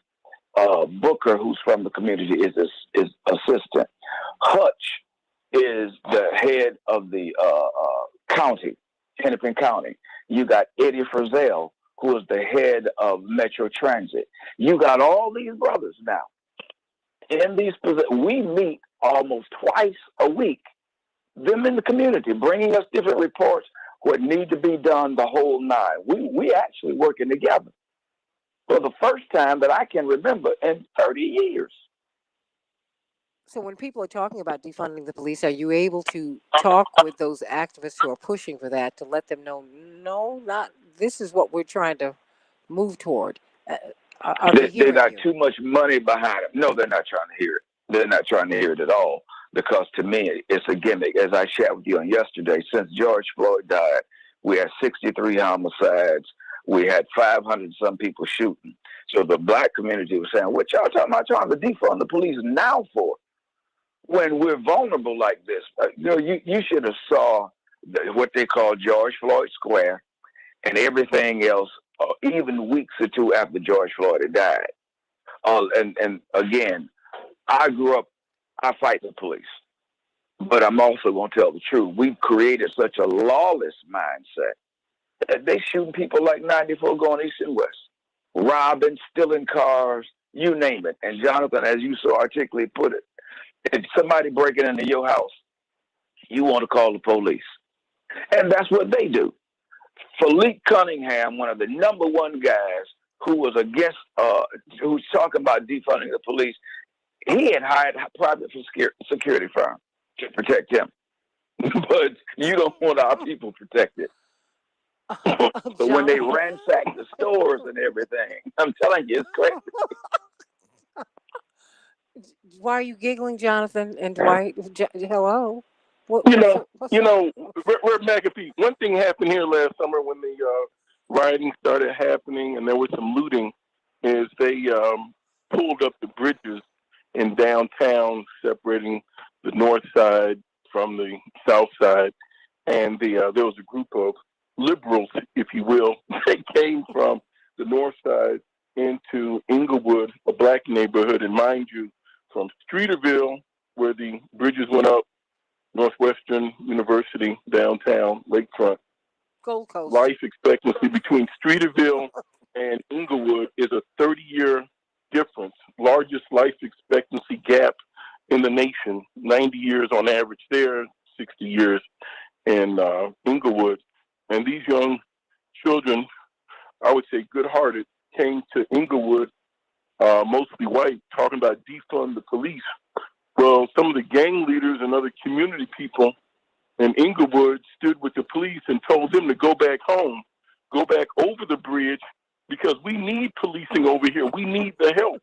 So we don't need such outside, high-minded ideas. And this is one of the issues in Minnesota. Minnesota's a beautiful city, great mall of America, largest in the nation, highest income, one of the highest income states in the nation, $83,000 compared to $36,000 for the black community. The black community makes on average less than half of the income of the white community. Black ownership is of the lowest rate compared to whites in the nation at 1/3 the rate. You can only save if you earn, and African Americans aren't able to earn. So there's a liberal side of Minnesota, from Hubert Humphrey and other senators, to our underbelly that's as racist and caustic. And we have to remind people the Mississippi River starts in Minnesota. And so Mississippi and Minnesota have a lot more in common. And long from the past of looking at all the issues of Mississippi, we now have to take our attention to the new Jim Crow in Minnesota, in Wisconsin, in Michigan. Here's where the militia and all these people are, and this is where the battle lines are drawn. And to that degree, Reverend McAfee, you're on the forefront, and you speak the truth, and God bless you. Thank you. You are on the forefront. I mean, what about this? What do you hear? I mean, what about this putting George Floyd on trial? I mean, what do you make of that? I just It was to be expected because that's what they have done every time somebody gets shot by the police. The first thing they do is do a character analysis or show the record of the victim. What they don't do is show what happens with the officer. What was their past life like? So again, we expected this. It's nothing new. It's a common practice. where is this? Is there any does anyone know Officer Chauvin? Did former Officer Chauvin? Does anyone know him? Did he have a reputation in Minneapolis? I mean, I know about. If you could go into the times that he was charged uh, with misbehaving as a police officer, I know at least 6 times he choked people, and he was never disciplined for that. No. Well, again, we only know him by his record. Didn't even ask some of my partners on the force, if they knew him. But like I told you, you got to remember the chief that you saw is part of the group that sued the Minneapolis Police Department for the racism that they've had to deal with and exist in the department. Wow, I mean, and John, I would and Santita, I would add to that. Police names are covered and sealed. I can understand why they deserve a level of protection, but their backgrounds and everything is made private. Their residence and so forth should, but their character is also hidden in there. And so, yeah, this guy, you should be able to open up his Facebook page. You saw the Capitol riots. And then when they started opening up the Facebook pages and the postings, you saw how many ex-military officials and how many law enforcement officials were involved in so many racist groups. Chauvin, just like any other racist, they don't move alone. They are like grapes. They go in bunches. So anybody connected to his Facebook page, I'm telling you, would have the same affiliation. They're part of other countercultures, subgroups. Why don't they open up the Facebook page and see who's socially connected to him? And Reverend McAfee and Dwight McKee, I want you to weigh in here too. Reverend McAfee, I think that in the aftermath, just going forward, when you have issues like this, I think you need to do a toxicology report. We need to find out if the police officer or officers were on any drugs. Mm-hmm. Yep, I agree. It's just like we put. I mean, because it is documented that police officers, they bring a lot of their problems home, or maybe they bring a lot of their problems onto the force with them, but they have a high incidence of domestic violence. Many of them have drug problems. I mean, there's a lot going on. People have problems. Yes, Jonathan. Santita, when you look at this man, you could tell he was having an outer body experience. He was soulless. Okay? They're talking about the Negro, the beast. This man is a beast. He sat there with no soul in him for 9 minutes. I'm talking about greater than the length of a Super Bowl halftime show. Strangling the life out of someone, being videoed like he was game hunting.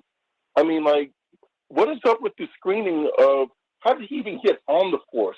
And there's a long history there, and he should be the one that's being examined. The last thing I would tell you about Officer Chauvin, this is a pattern, and his pattern is not being put on trial, which is a problem for me. And I'm afraid that even when they say there's a $27 million settlement, don't prejudice the jury. Some people, all you need is one person in a criminal trial to sow doubt, to say, well, George got enough. I mean, it's wrong. It's corrupted. How can you settle before you pursue justice? I know it's civil. No. You shouldn't even be able to discuss civil until you finish the criminal. The state of Minnesota is not guilty. Derek Chauvin is guilty. The state of Minnesota, Minneapolis is guilty of having a racist system, but Chauvin is the murderer, and I hope they bring that point home. Well, what impact did the $27 million settlement have? Or has it had one, Reverend Oh, McAfee? Jonathan? it's huge.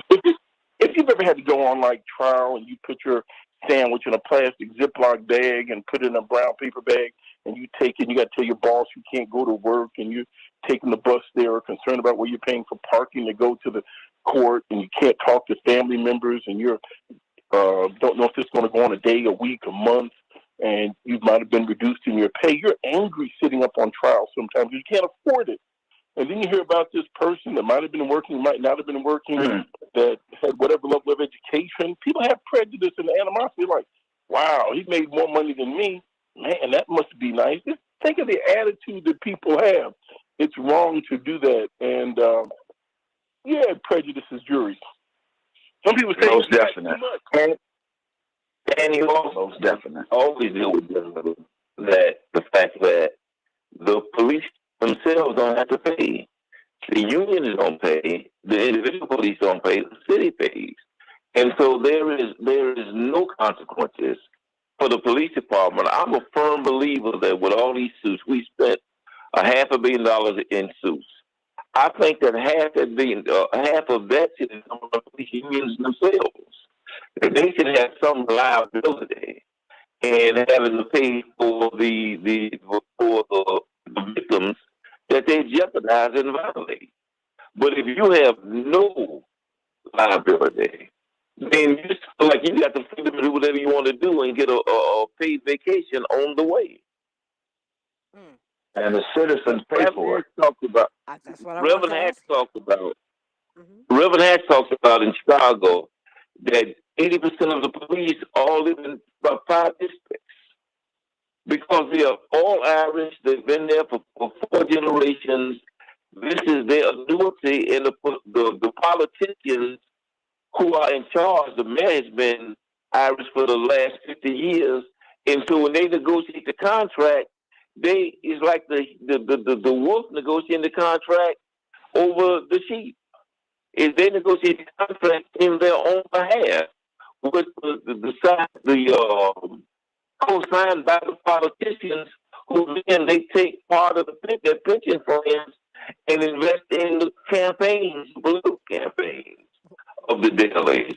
And so you got inherent in this a whole culture whose whole lives are dependent on them owning that part of the city and controlling that part of the city, and we become the victims of that. They don't accidentally call these paddy wagons. They call them paddy wagons because the Irish have been in charge of this for 200 years. Reverend McAfee? This is a lot to take in, but heaven knows it's the truth. Reverend McAfee, $27 million. Where is that coming from? The money that's going to the Floyd family. They have a special fund that some of it is going to come from, as well as insurance, which my opinion has been for a while. The police, just like we have to have car insurance, that the police ought to have their own liability insurance, and then make it mandatory for them to have it in order to work. And that way, if they get 26 charges like Chauvin, just like if you get into 26 accidents in your car, they're going to cancel your insurance before you get to 26. Then you can fire the police, because up there, it's hard to fire a police officer.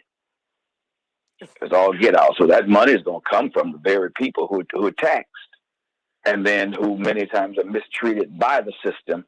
We're going to wind up having to pay for that some kind of way. Are people looking down the road past this trial, past this verdict, or are people just waiting to see what is going to happen, and really waiting for the defense to put on their case? Because I believe they're going to put on a case, and I worry that they're going to savage George Floyd, Pastor. Well, I know they're going to do that to George Floyd. There's no question in my mind. The question I would have is what level and intensity of the violence that may occur. I'm under no illusions. That's one. It's some people that's there, and I'm sure some people are going to be coming in. That's what I'm thinking about, because I think it's going to go down even if they find him guilty, because the other three guys who are going to be tried, they ain't going to find all of them guilty. I can tell you that now. How would people So I react to think it's that? going. Because They're going to they react sat on him too. well. But you had the one dude who was telling Chauvin, shouldn't we turn him over? Yes. So you had that. Then you got the one Hmong fella who was out front. He didn't have a knee on him at all. But, they would have made us complicit in that. But they operate under a different justice system than us. So I'm just waiting to see what we need to do to try to preserve our community so they don't come in and burn the grocery store down again or tear it up in the pharmacy. What can be done? Just to be real. To that end, what can you do to try and kind of keep the peace? Well, there's some of us that's locked and loaded to do what we need to do. You ain't going to burn the grocery store down. You ain't going to try to pharmacy up no more. Our people ain't going through that. Now, you better go in some other area and do it. That's what we're going to do. Now, they can take it any way they want.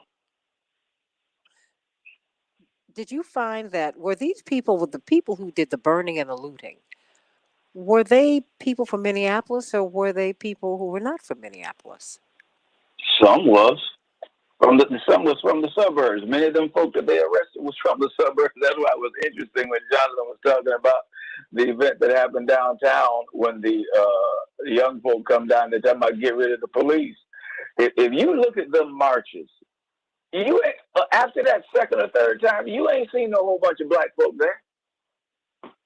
Black folk went back and started dealing with their day-to-day business of trying to survive. And not that they were indifferent, but they trying to survive. So, rent is extraordinarily high there, trying to make it. COVID is still there. And so, again, when you watch those marches, just look real close and see who's in that crowd. I know when we were protecting the last grocery store, two of the Boogaloo boys that they finally arrested came down there. And so we had already said, number one, these all black folk, we out here guarding this thing. So when 2 or 3 white folk want to come join us, something ain't right. So we got people on them. Now, they was armed, but we was armed as well. We had the same guns they had, no different. So I'm sure when they looked at it, they're like, this ain't going to be easy. We had folk on the roof, the whole 9. You was going to catch it. And so later on, because we took the pictures, the whole 9, because again, you don't know them. And so I think a couple months ago, they arrested them. So one of my partners said, hey, man, look at the news. There was them 2 guys who was down there with us. So you had all of these mindsets in the city. And they in South Minneapolis, St. Paul, and North, the pharmacies was tore up. The grocery stores was tore up. The things that our people need to survive was decimated. Well, Dwight, your response, we only have a few more minutes left in the segment. Dwight, in about a minute, what would you like to say? I want Johnny to close it out. Johnny's been on this issue for 30 years, and he knows as much as anybody knows on it. So I want to give my time to him. Well, Johnny, close it out. Jonathan first, you, and then Reverend McAfee. Be careful for the overlay and the underplay. There's something subterfuge going on. Black folks aren't running around at night with hoods on, burning up police stations. Those are brand new police stations, Santita. That is not how we do that, Jonathan. No, when I saw it, listen, I've seen riots in a dozen cities. I've never seen the Popeyes and the McDonald's burned down. When somebody is trained in some chemicals that was able to burn, And Santita, you got to get this temperature up to over 2,000 degrees in order to melt the steel. So someone has access to some chemicals. The level of damage that was done in Minnesota is not some stuff you can pick up at the local Home Depot or Lowe's. So there are some people that may have some military background and other things like what we saw in the Capitol riot. So let's be prayerful and mindful, but we're not destroying our own community. So whites look like, why are black folks destroying their own community? We're not destroying our own community. Okay? Our communities There's are being some other people destroyed. that come in here infiltrating and destroying it. Reverend McAfee, what say you? The Well, last 2 minutes belong to you. well, we certainly solicit everybody's prayers, without a doubt, in dealing with that which is internal as well as external. Uh, and I know this much: North Minneapolis will be ready. Period.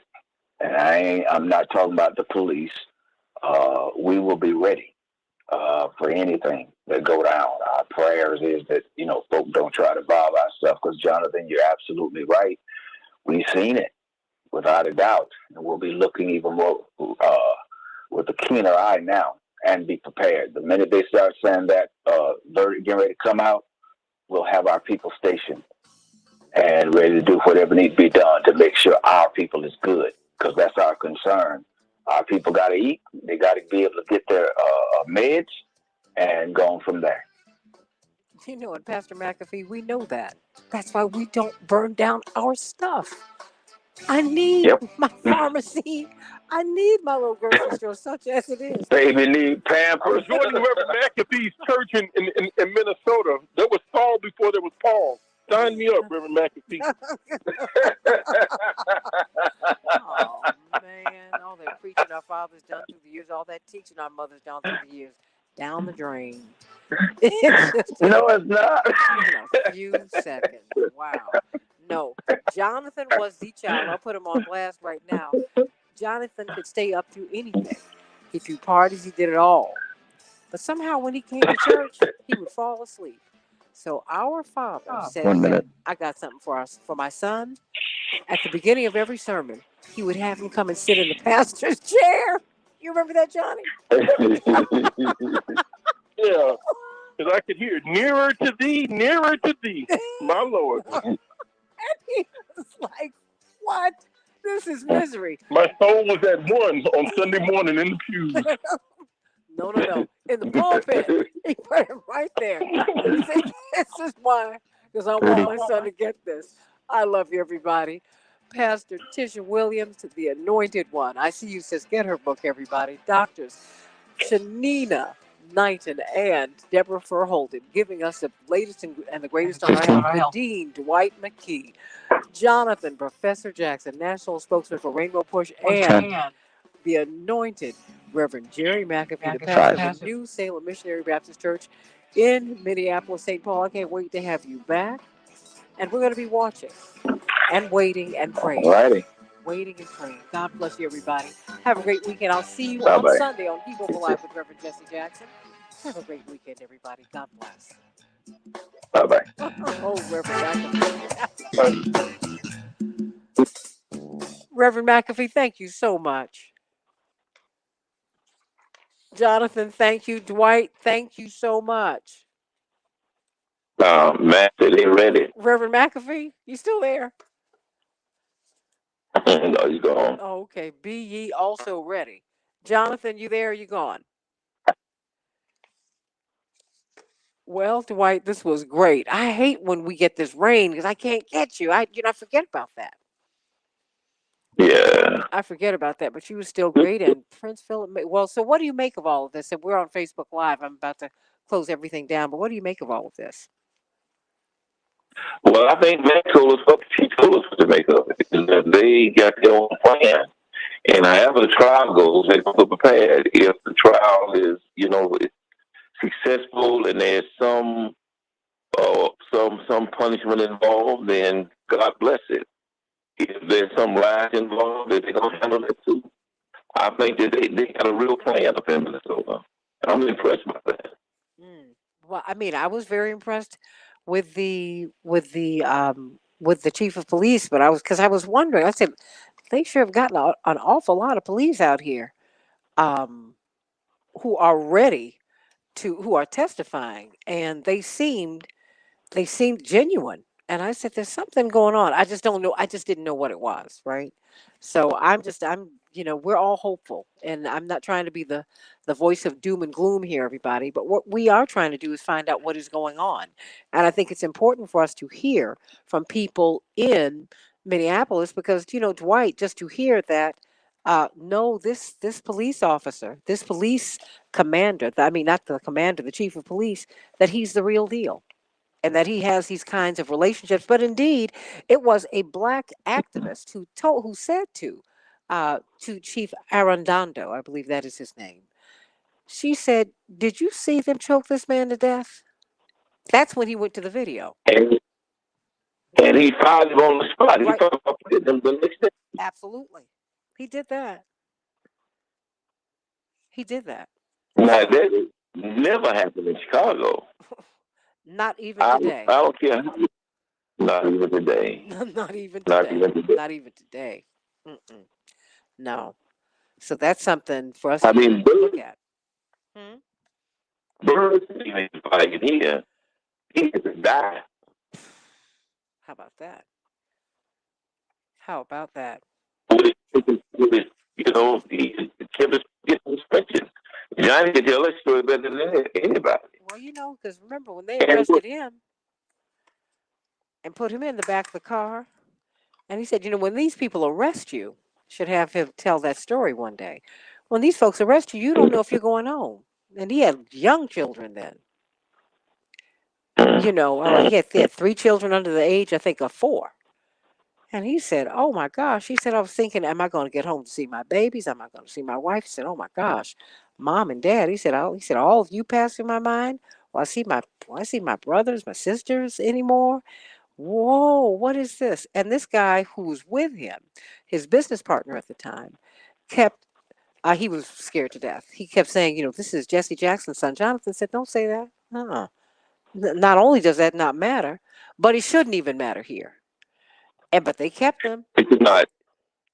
And I think that the thing that if we have to lead today with any thought is that when these police, they're not just protecting property and people, they're also protecting a way of life.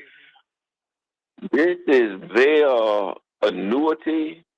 This is their vacation time. This is their pension funds. This is their how they pay their kids to go to college. This is their condo. They're protecting a way of life. This is their pathway to the middle class. Like you said, their way of life. That's right. As a community. And so when we see an individual policeman and confronting them, what they're thinking is generational wealth. This may be the 4th O'Reilly in the family that's on it. And that's the way it works. Same problem. That's the way it works. That's the way it works. And that's what we're also locked out of. And so we're competing against all of that. So they're not just going to be protected. They're going to be protected by the whole community. The whole political system is set up to protect them and their way of life. And the union just becomes a way how they can protect that. They're negotiating with themselves. Everybody, that's important for us to know. And that's why we appreciate your bringing the history, of European immigration here, because it's important for us to understand the role that plays. Just how this was the leg up that people had globally. The United States was really the great hope for Europeans. It has been, and so it's been their dream. It's just been everybody else's nightmare, and that's got to change, right? And And that's why when you get arrested, they don't put you on a Leroy wagon or a Junebug wagon. You're going to a Patty wagon because Patty is the nickname for Patrick. That's right, Patty. And there's so many. Oh, Patty. Oh, yeah. We know. And so there's so many Irish policemen over the years that they actually named the wagon as a footnote to St. Patrick, the Patty wagon. And that's why the St. Patrick's Day parade is a police officers' parade. if you look at it, in every city in America you go to. That's exactly what it is. No. I am building upon what you have said. It's stuff that you notice, right? It's stuff that you notice, but when you make it plain, it's like, That's why I am not generally downtown on St. Patrick's Day, and it is my mother's birthday. But we try. I'm like, I got to get out of here because these people they are going to get drunk, and when they get drunk, they are going to go left. How about that? Things don't end And well. that's why they have it downtown and they run it through Beverly. That's okay. Because that's what it is. Mm-hmm. That's right. So you know what? Because I get on out the way. I'm like, no, nope. These folks are going to get drunk, and this is not going to end well for me and mine. I mean, it's just something. Everybody, look, you better recognize. No, you got to know what really happens here. 'Cause I don't. Some people, when when I was at Howard in Washington, we would go to Georgetown. I would shop in Georgetown. It was just a really fun area. Now Washington has expanded beyond that, but you go to the really nice theater in Georgetown or up the street. Plus, I was kind of familiar with it because my brother was he was in high school. He was in boarding school at the top of Georgetown, and Georgetown University's there. But you just had it was just a really great place to shop, great place to eat, blah, blah, blah. But you know what? On Saturday nights, or as these folks started getting drunk, those of us from Howard would get out of there, Dwight.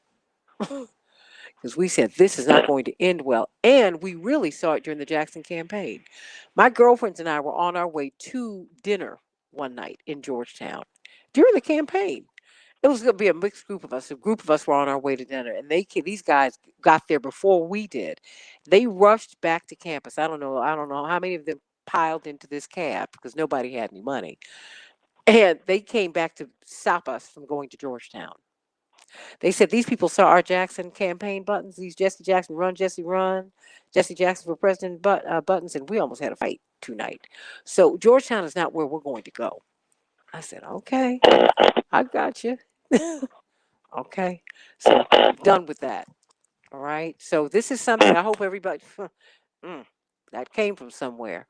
So, Daryl, you said have a blessed, prosperous day and weekend. I love you. I love you, Robert. I love you, Daryl. I love you, Adrian. I love you, Linear Bob from San Jose. Monique and Carol out there in Beverly Hills, and Adrian and Miss Robinson, Cuckoo Cuckoo, and Nina. How you doing, sweetie? How you doing, Nina? I hope I've been worried about you.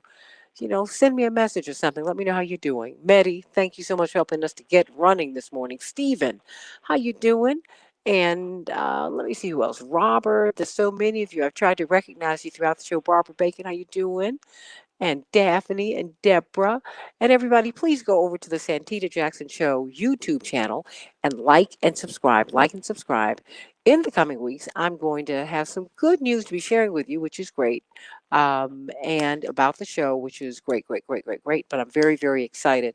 And you all it's just a joy to be with you every day. Dwight, I'm so glad we finally got you out of your private life and to come into public, and because you share so much and people love uh, the dean, Dr. D.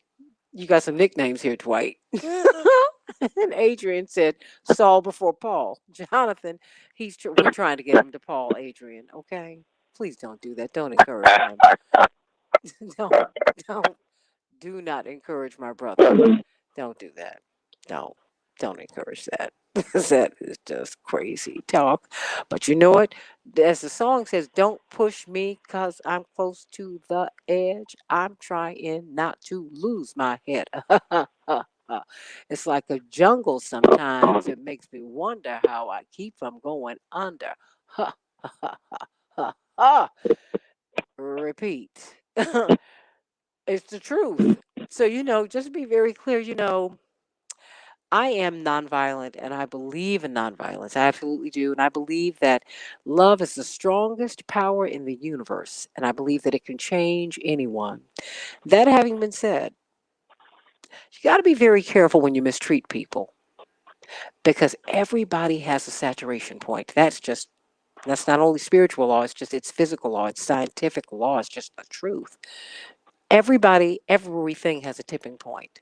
Be very clear on that. Let's be careful. Let's think about that, everybody. We need to stop pushing people past, to and over the edge. Stop it. You have every right to feel anxious about people who have lost their nation's lands, not tribal lands, indigenous people. They're nations of people, and they have almost been genocided out. You think they're not hurting? You think they're not angry? And yet, the mainstream media only likes the ones who are smiling and who are like, well, okay, no, no, no, no. Some people, there's a trail of tears and it has not stopped. Stop. You got to stop that. I mean, black people feel that way. And there's some white people who've gotten real clear too, who are saying, wait a minute, these white girls who got out there and pulled out their phones and started recording them killing this man on that street on 38th in Chicago, in Minneapolis, there's something I'd like to know their backgrounds. Because they sure did stand there and they did not move. This is not just a white, black, brown, yellow, red thing, everybody. This is a principle thing. These young people stood out there together, pulled out their phones, and it wasn't just enough for one young person to hold that phone. They all pulled out their phones. They said, I'm going to be a witness. And this girl put on her uniform and went to court. And she was so angry that the judge had to pull her back. And she didn't care. She's infuriated. She saw them kill a man. And she saw a system protect the people who killed this man. The system, she saw that happen. I promise you something in her has been changed forever. And she's not alone. And that's our hope. And that's our hope is these kids like her, who Yes. have this different perception, this different ethos, as they grow up and mature and have their own families and become in charge, that they really do believe in justice. Absolutely. And they really do believe in equality. That's the hope for the future. Absolutely, Dwight. Because I promise you, there are some white kids who believe in justice and equality, and there's some black, brown, yellow, and red people who would want to preserve the plantation. They just want to get out the fields. Oh yeah. Oh yeah. So no, no, no. There's some people who make some sense. So let's think about that, everybody. Let's be prayerful. Let's be prayerful. Because Dwight, you have said that America will be forever changed, no matter which way this goes, right? But if this man is acquitted, what do you think? Give me a scenario before we go. We're on Facebook. The scenario: if he is found guilty of murder, how do you see this playing out? If he is acquitted, how do you see this playing out? Well, and how he's sentenced, that also plays a role. Okay. That he found guilty of murder, if there's a proper sentence that attached to that. And if so, it will be a morsel of hope. And people will say, keep alive. If we just keep fighting and keep visibility and create this momentum, we can have some victories and we can reframe the culture. But if not, if they see if he's acquitted and people who watch this guy die over and over again every day on the video camera, and every major specialist have come to trial and said this man died from asphyxiation and he still can't convict the police, then London Bridge is going to come tumbling down, falling down, falling down. you will see, as McAfee said, you will see a reaction from all sides of town that people will begin to exact their own vengeance. And you already see these young kids kill these policemen every week. And my fear is that's going to become their way of life. Every week, somewhere in the country, young people are killing policemen now. And my fear is that this is going to become the new way of life. Because when you take redress from the people, when you take from hope from the people, you only leave them despair and hopelessness and desperation. And that's a recipe for disaster. Well, what else can you say beyond that? And let's just continue to be prayerful. And, because also, Dwight, I see this having an international impact. This will absolutely, America's moral authority, please. They played with Jim Crow and played with changing the laws, but it was when you saw these black children who were pushing against Jim Crow, being water hosed and bitten by the dogs. When that was put on the cover of the Pravda newspaper, the official organ of the then Russian Communist Party, the USSR Communist Party, it embarrassed America before the whole world. Did it not, Dwight? You remember that was in your realm of consciousness. So, Yeah, Dwight? it did. And that's what it did. And that's what Kennedy and them were competing against. They were competing against, I told you before, that for America to work internationally, they need to preserve the myth. It's the mythology of America that gives America its moral and political leverage. And at the point that became hypocrisy, and third world peoples began to see they're not being buy into the myth, is it compromised America's ability to run havoc over the world. And so they needed to make sure that they at least preserve the illusion of democracy. And so when they started beating these young black kids in the street, it really became a threat to the mythology they had spent all those years in Hollywood trying to create and maintain. And people was able to see what they called back then the ugly American. And then became a real threat to imperialism. And so part of them bringing us into the economy and creating at least the democratic or illusion of our involvement was for them to be able to reinforce that image. And it was really played to our advantage because imperialism don't work unless you exploit the whole world. It's not just an American phenomenon. And for capitalism work the way it works for international companies, they have to have a license to exploit the whole world. And so you need the illusion of exclusion in order to pull that off. Unbelievable. Dwight, you're an absolute genius, and I want to thank you for all that you do to help make this work every day. We're so blessed to have your experience, to have your genius, your analytical genius, and your heart for service. I love you, Dwight. Good day. Thank you, Santita. Love you, everybody. No, you got to say boo. Say that. What's that? Boo. There you go. Boo. Whenever you say anything to Dwight, I love you, Dwight. He says, you say goodbye, Dwight. He says, what? Boo. And that's it. Don't ask me where it comes from. I don't know. I love you all, everybody. I hope that you have just some of your craziness, but I love you. I love you. And I want to I love all of you. Carol Soskin, Meddy, Miss Robinson, Cuckoo Jew, Wanda, Adrian, Paul. Adrian, you are not that Paul. You're not Saul. You're Paul. How about that? Miss Paul. That's right. Oh my gosh, my poor brother. He maybe should have stayed. Huh?